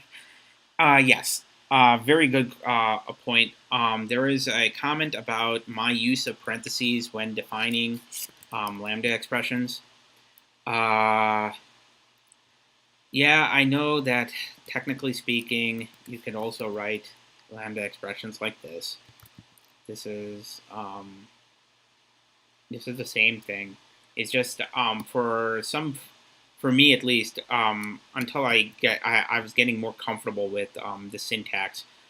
Taking off the parentheses was a little jarring, but yeah, I do agree. You can certainly take off the parentheses if you feel like this code is much more simpler to read. Just remember, for folks who are getting used to this, that everything before the arrow is your head, and everything after the arrow is your body, and the backslash is what is lambda, right? The backslash represents lambda. Okay, so other questions. Keep the questions coming. we're almost done here. Well, a couple more things, and then we'll get started on. Looks like we're going to probably end up also talking about types a little bit, and then I'll leave it at strings, and then that way we can spend more time on types next week. All right, so where was I? Oh yeah.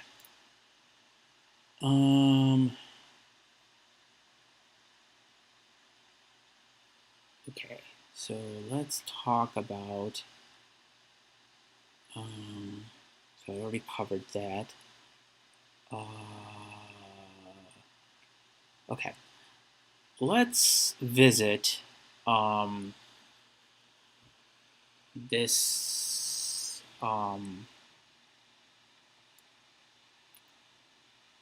Let's visit a couple of other things about functions, and then because this is going to be related to parenthesization and then Latin where later on. Okay. So up until now, we've been writing functions, pretty straightforward using the basic arithmetic operators like our add and our double and so forth. But in the case of double, we can actually. This is actually also a little bit,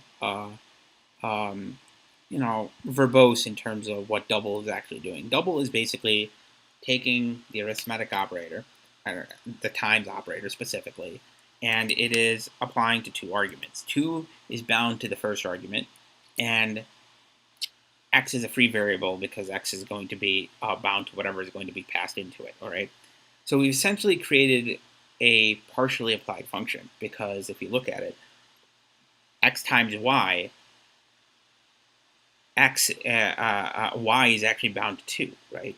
So is there actually a way of redefining double so that we don't have to have this extra functionality because we are essentially just partially applying a function, right? Well, in Haskell, this is possible by using something called sectioning, right? Sectioning is a way of you essentially partially applying a function and returning that function and assigning a variable, a name to that partially applied function. Okay, so double can leverage the sectioning example. Okay, the sectioning, and we can redefine double. And I'm going to go ahead and I think it's going to, because otherwise I think it's going to complain. So let me go ahead and do this so this way it doesn't complain. Well, let me see if it complains, and then if it complains, we can go and change it. We can also define double like this, okay? Right, and that's why I figured it out, okay. Can also redefine using sectioning. Okay. So what is this double now? Well, this double is going to be the same actual signature that we had before. Okay, it's going to take an integer and return an integer. There are two different ways of actually defining it. Okay, since since multiplication is commutative, you can actually define double this way, or you can define double this way, and it's going to be the same thing. All right, you'll end up getting the same answer. All right, and that's because of the fact that since it's commutative, you can actually do left or right. All the operators can be partially applied this way, left or right, but there are different semantics if you're using division or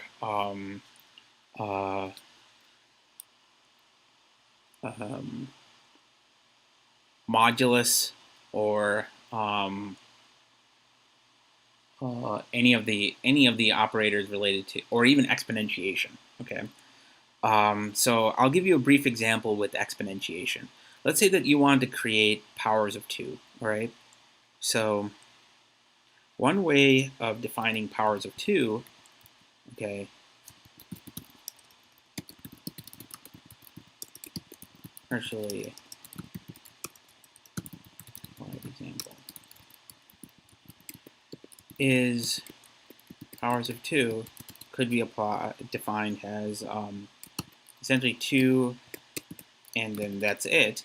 And you've essentially created here following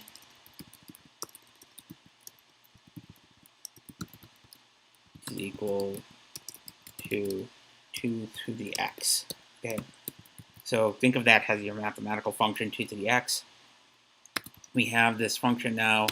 If we call powers of 2 on, say, 2, on, say, 4, let's say 3, you're going to get your powers of 2, your standard powers of 2, 2 to the x. Okay, and what this is doing on the left-hand side, what is this exactly doing? This is binding the left-hand argument to the left-hand side of the variable. So remember,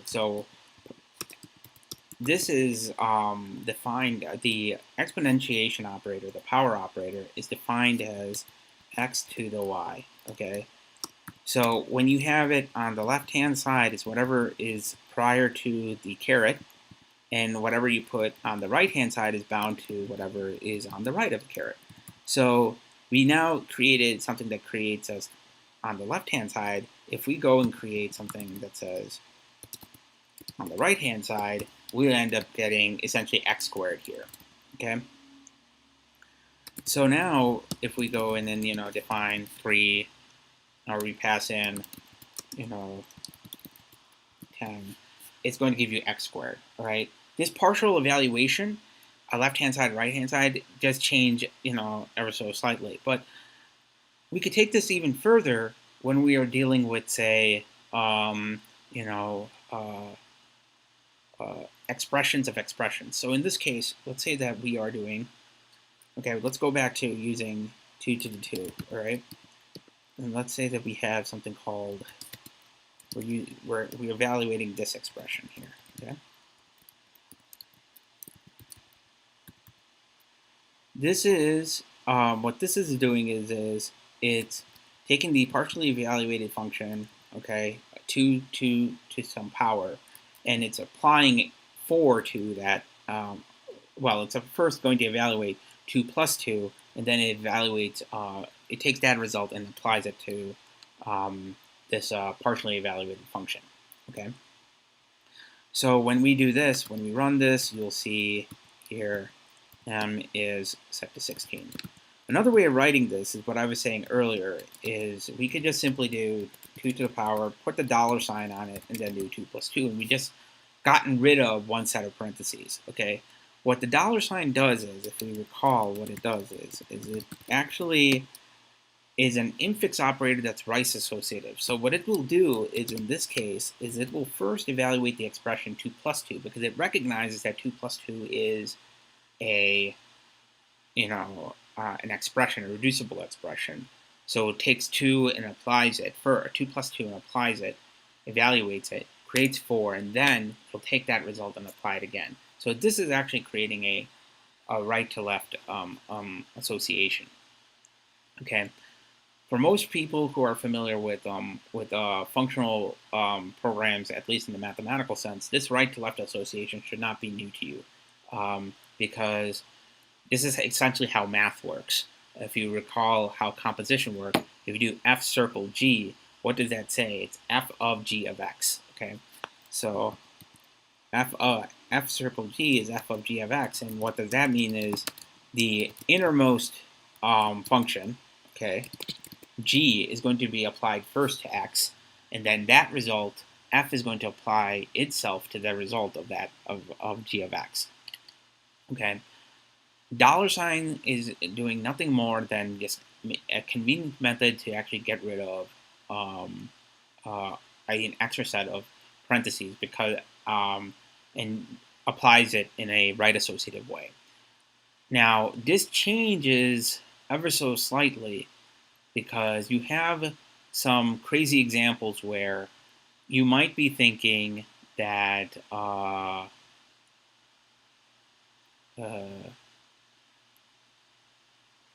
well, we could just go ahead and then partially apply our functions in various ways and then write something like say this, 2 to the $, 2 plus 2 $, and let's go ahead and then create this applied to 30, right, or to 3, right? This is going to throw an error, okay? What is the error that it's doing? It says it cannot deduce the plus sign from the function that we just applied to.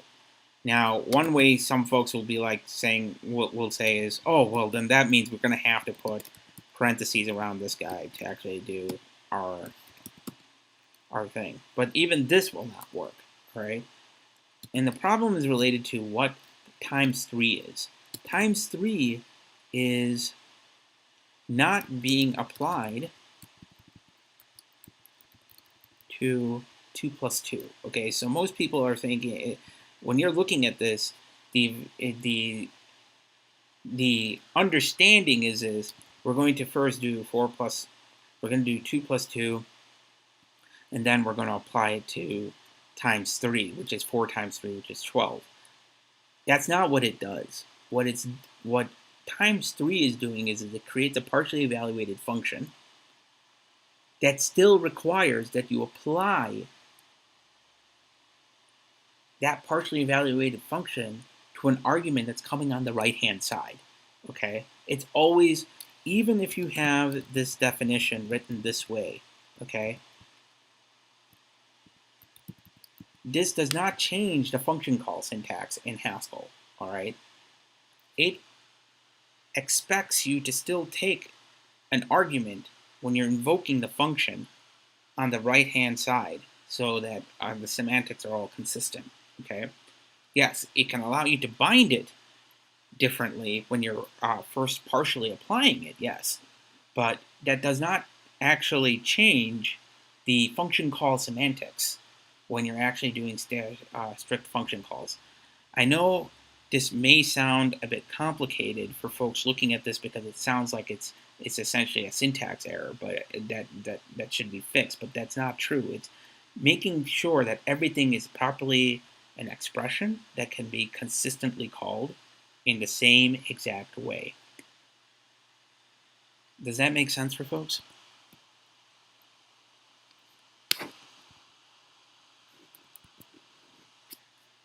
Okay.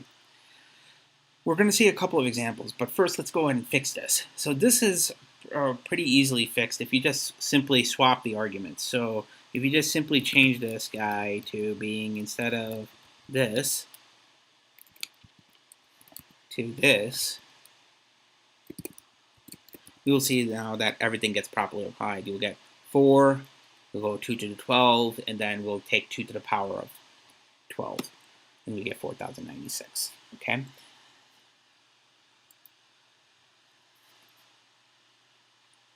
Again, that partial application, all right, and its syntax on whether you're doing on the right or left-hand side may screw with some people. So I encourage you to play around with it and understand what the implications are. But at the end of the day, function call semantics does not change. It's always going to be function name first and arguments. All right, how you compose the function, whether you're binding it when you're partially applying it to the left-hand side or right-hand side to get differences, that's entirely at function declaration time. But when it comes to application, it is exactly identical to the lambda calculus. You have a lambda expression, you have a variable, and it's going to do some sort of beta reduction, and it will give you a result. So function call is always the same. How you're constructing the function might be different based on the use case, okay? Equivalent to x squared. Okay. So let's talk about,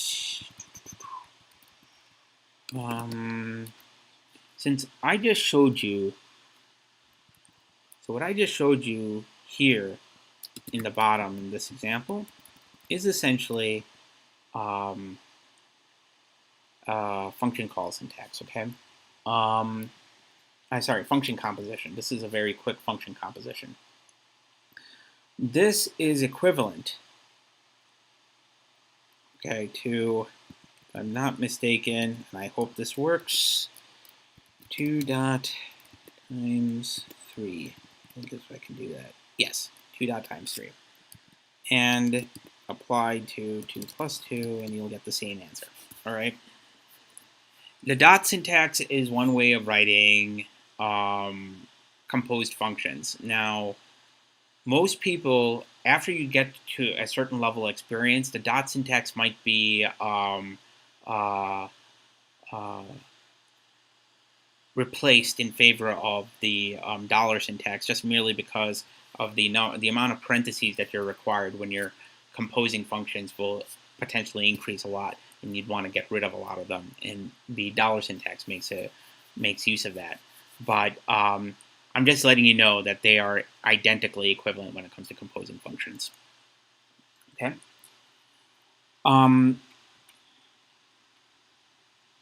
Let's talk about 2 more topics.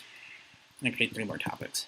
I know we're going a little bit over. I apologize for some folks, but just some of this material is just very fundamental.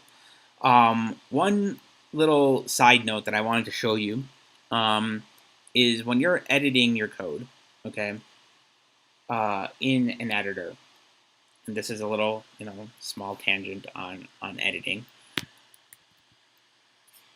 A lot of folks make some mistakes, especially coming from indentation sensitive languages like Python, in indenting their stuff for Haskell like this. All right. Let's say that there's a little space on this. What would happen if we have this little space? You will end up getting immediately a parse input, okay, and it'll throw an error. And the reason is if you do that, what's happening is you've introduced another column.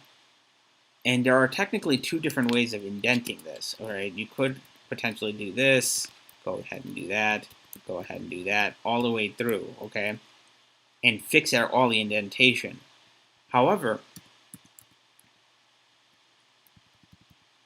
Haskell best practice says that you should use the leftmost column to define your bindings. This is just a standard overview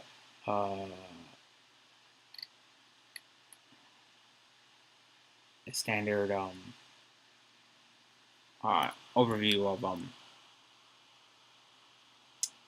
a standard what's the word I'm thinking of?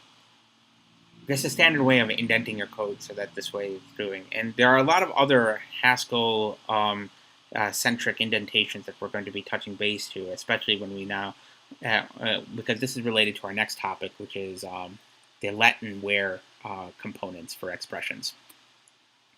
Give me just 1 second here. I just realized something.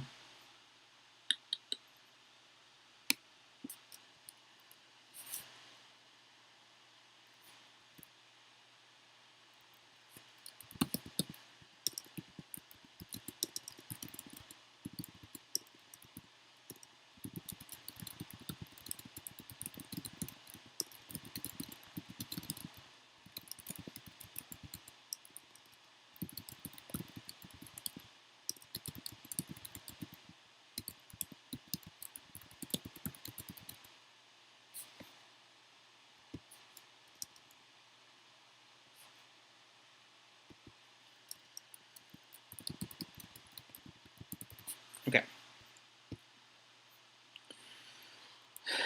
Let me go back to what I was talking about. Okay. So,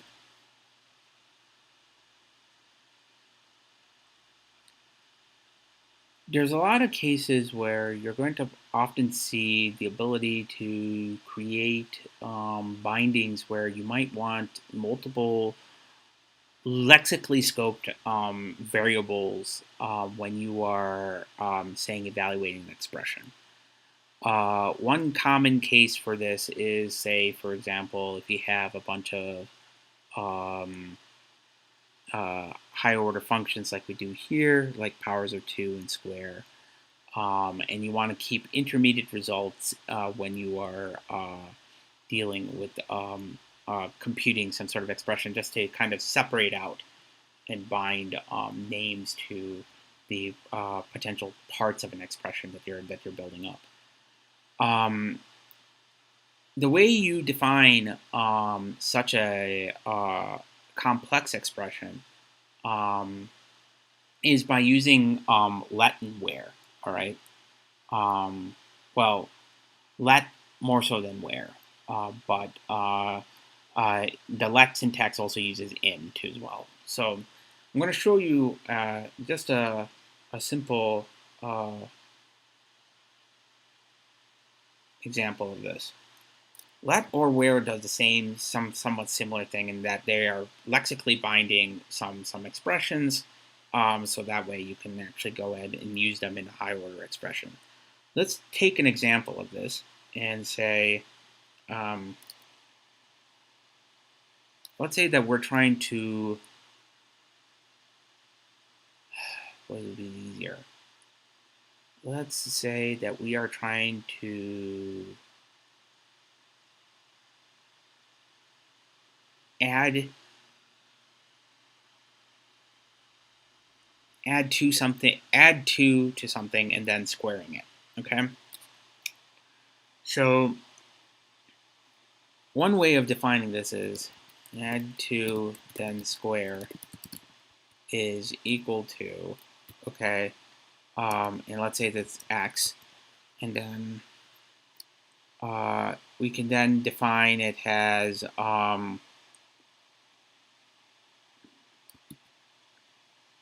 add to prime,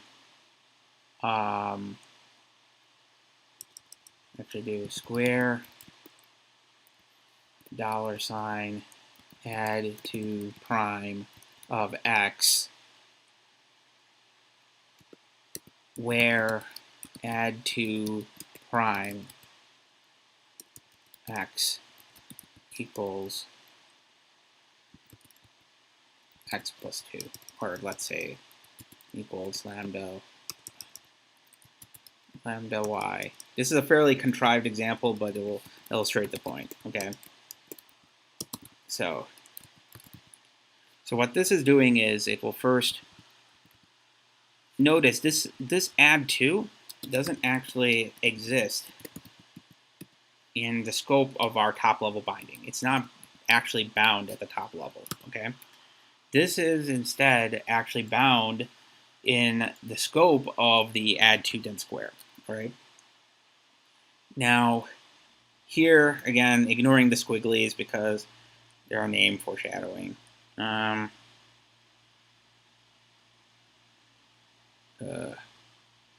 Because I've introduced y earlier on the top level binding, but this is fine for now. When we go and actually call this function, though, we'll see that if we add 2, okay, 2 plus 2 squared, when we square it, we'll get 16. Okay, this where can also be replaced. We can also write this in a different way. Okay, we can actually do in the same line the add 3 idea, you know, in square. This is using let syntax.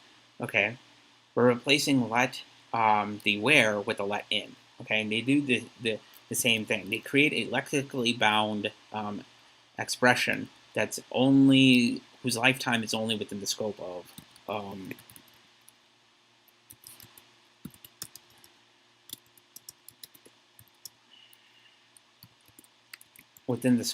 the actual expression itself that's being evaluated. There is a couple things about indentation when you're using let that becomes important. Okay, I'm going to just show you by writing it wrong first, and then you will see immediately where it becomes a problem. Okay, let's say add 3, and let's say add 3 double then square. Okay, and I'm just going to make double. I'm gonna comment this guy out so I can use double lexically. Where are you? Double. Okay. and shift.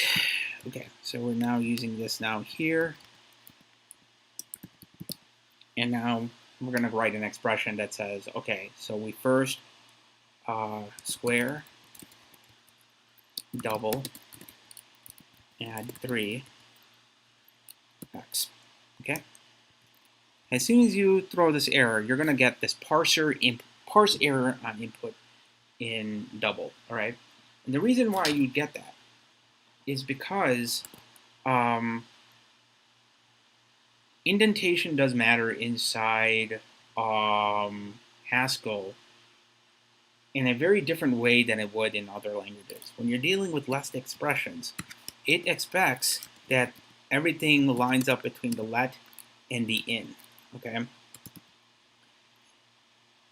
And the reason why it does this is because the indentation expects to see where the scope of the expression is bound. Okay, is it bound in the top level expression, or is it going to be bound within the expression that's being defined currently?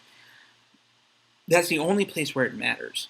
And in where, it's the same idea. If you actually ended up doing something similar in where you are actually indenting incorrectly, you'll end up getting the same sort of parse error. But it's easier to show when you're doing it this way here. So, and we can see that this will still give us what we're expecting. So if it's 2, we'll double it 4. Sorry, we'll add 3 to it, which is 5. We'll double it, make it 10, and then we'll square it, which is 100. So this kind of like let syntax is very useful when you are defining like very complex expressions and you want to create partially applied functions, and you are naming them within the context of a higher order expression that you're trying to get evaluated. Okay, so I hope this kind of illustrates this particular piece here, because this is a kind of nuanced in terms of how it's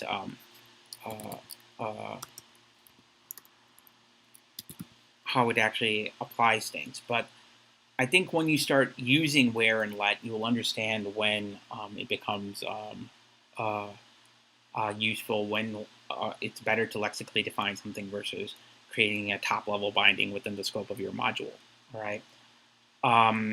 I tend to prefer this first, and then when I realize I'm repeating myself, then I'll make it into a top-level function declaration. And this is from my experience in doing something similar in Common Lisp. But as I've been playing around with this, this is kind of the adoption that I've made too as well here in this language too as well. So a lot of stuff we just covered. We covered for the most part most of the basic overview of how to define expressions, how to define values. What are your infix operations? What is the evaluation order? How do we compose functions? Okay. How do we name functions both lexically and at the top level? Okay.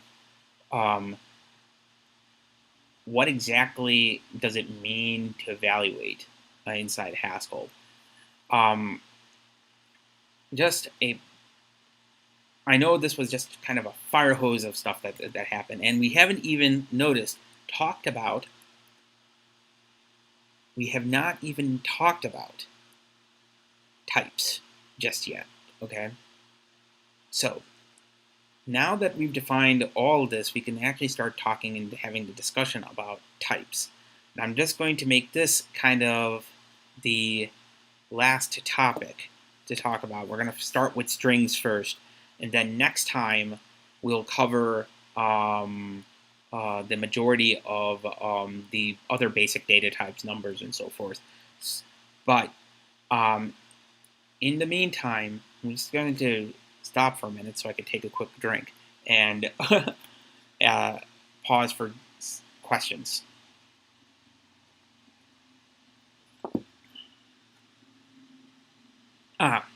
There's a comment here, very good comment from our chat about the last two expressions that I defined. X can be dropped from both sides. Yes, you are right. I think you're talking about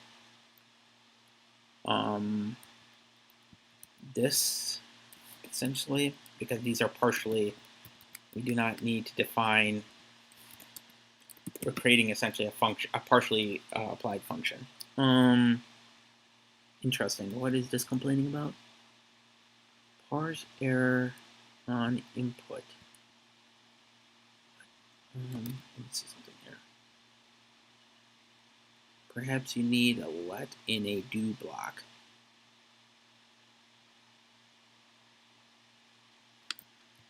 Oh, apologies.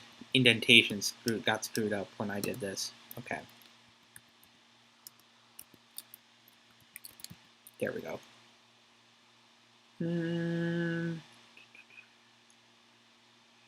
expression let the times 2. Okay. Maybe I can't do it this way. Maybe I have to do it times.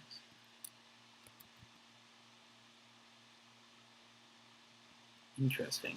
Yeah, it looks like I'm going to have to make this also into... I can't do a partially applied function version of this unless I have unless I have x on this side.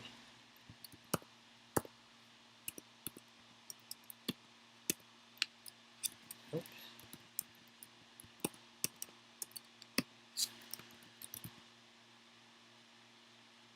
Oh, right.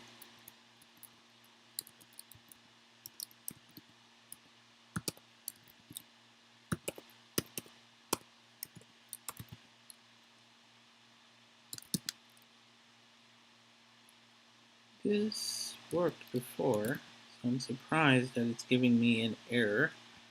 Did I change something here? Let's see here.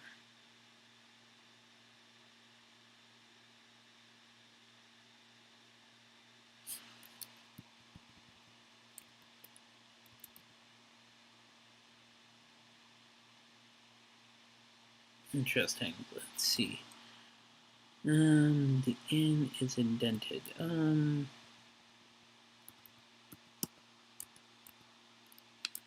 I did that right.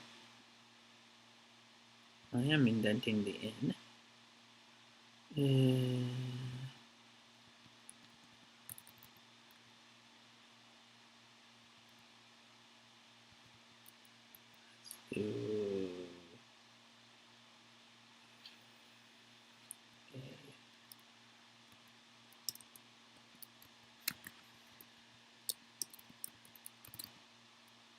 Oh, I shouldn't use A. A's that's bad labeling practice. You do not want to do that. What did I do before that actually had this working? Give me a second. Ah, there we go.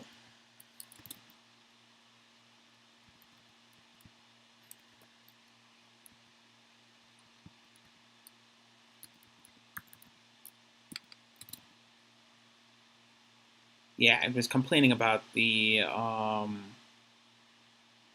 fact that this is, although this is partially applied, it looks like you're going to have to provide, in the case of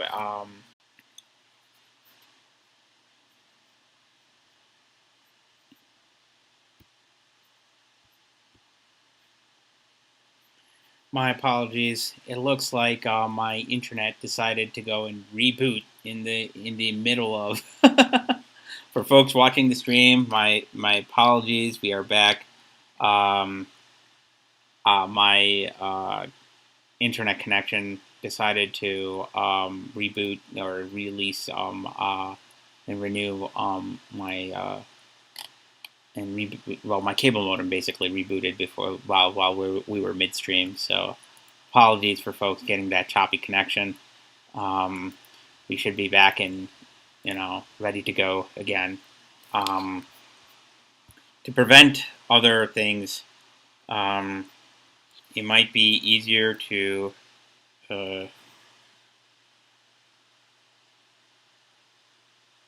to to conclude today's stream before we start types, just because I don't want another hiccup while we're going through types, given the amount of information that's been going on. But let's see how quickly I can go through strings at least, and then if there's another hiccup, then just assume that that's the end, since it's at 2 hours already. Okay, so with regards to the comment about the ability to do getting rid of partial applications when you have a where statement or a let in statement, it looks like one of the problems is that you're going to get an issue with the indentation, because where basically allows you to provide multiple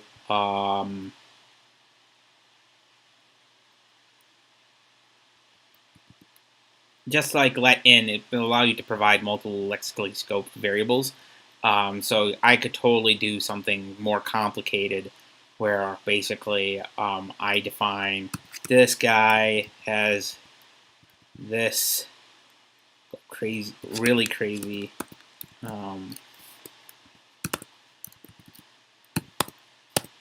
okay, and this is going to be add 3 then square,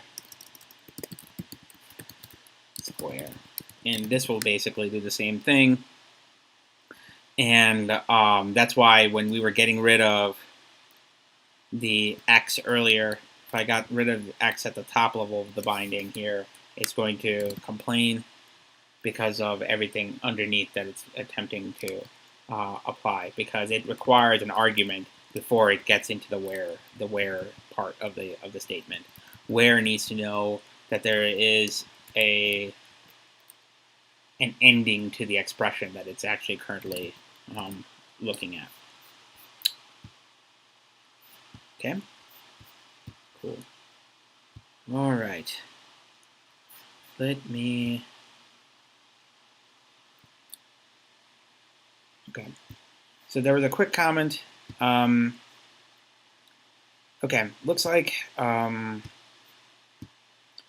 will save strings for next and start talking about types next week, because we're already over 2 hours. I apologize for the technical difficulties that we had for today. Looks like my internet's about to go out again anyway. We're about to restart. So next week we'll be covering strings, basic data types, and we'll be covering type signatures. And during that time, I will also introduce to you how to inspect your types at the REPL, how to turn it on so that every time you declare something, you get the deduced types, which would be pretty useful for folks. And we'll get some more examples going there. In the meantime, please like and subscribe to the Atlanta Functional Programming channel. If you love this video, or if you please tweet it out so folks can actually realize that we're trying to come up with better content here. And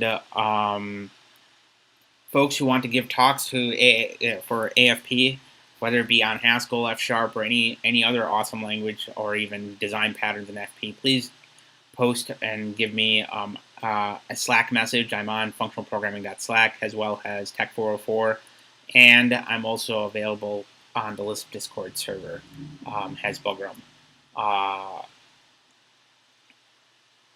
Other than that, thanks for joining.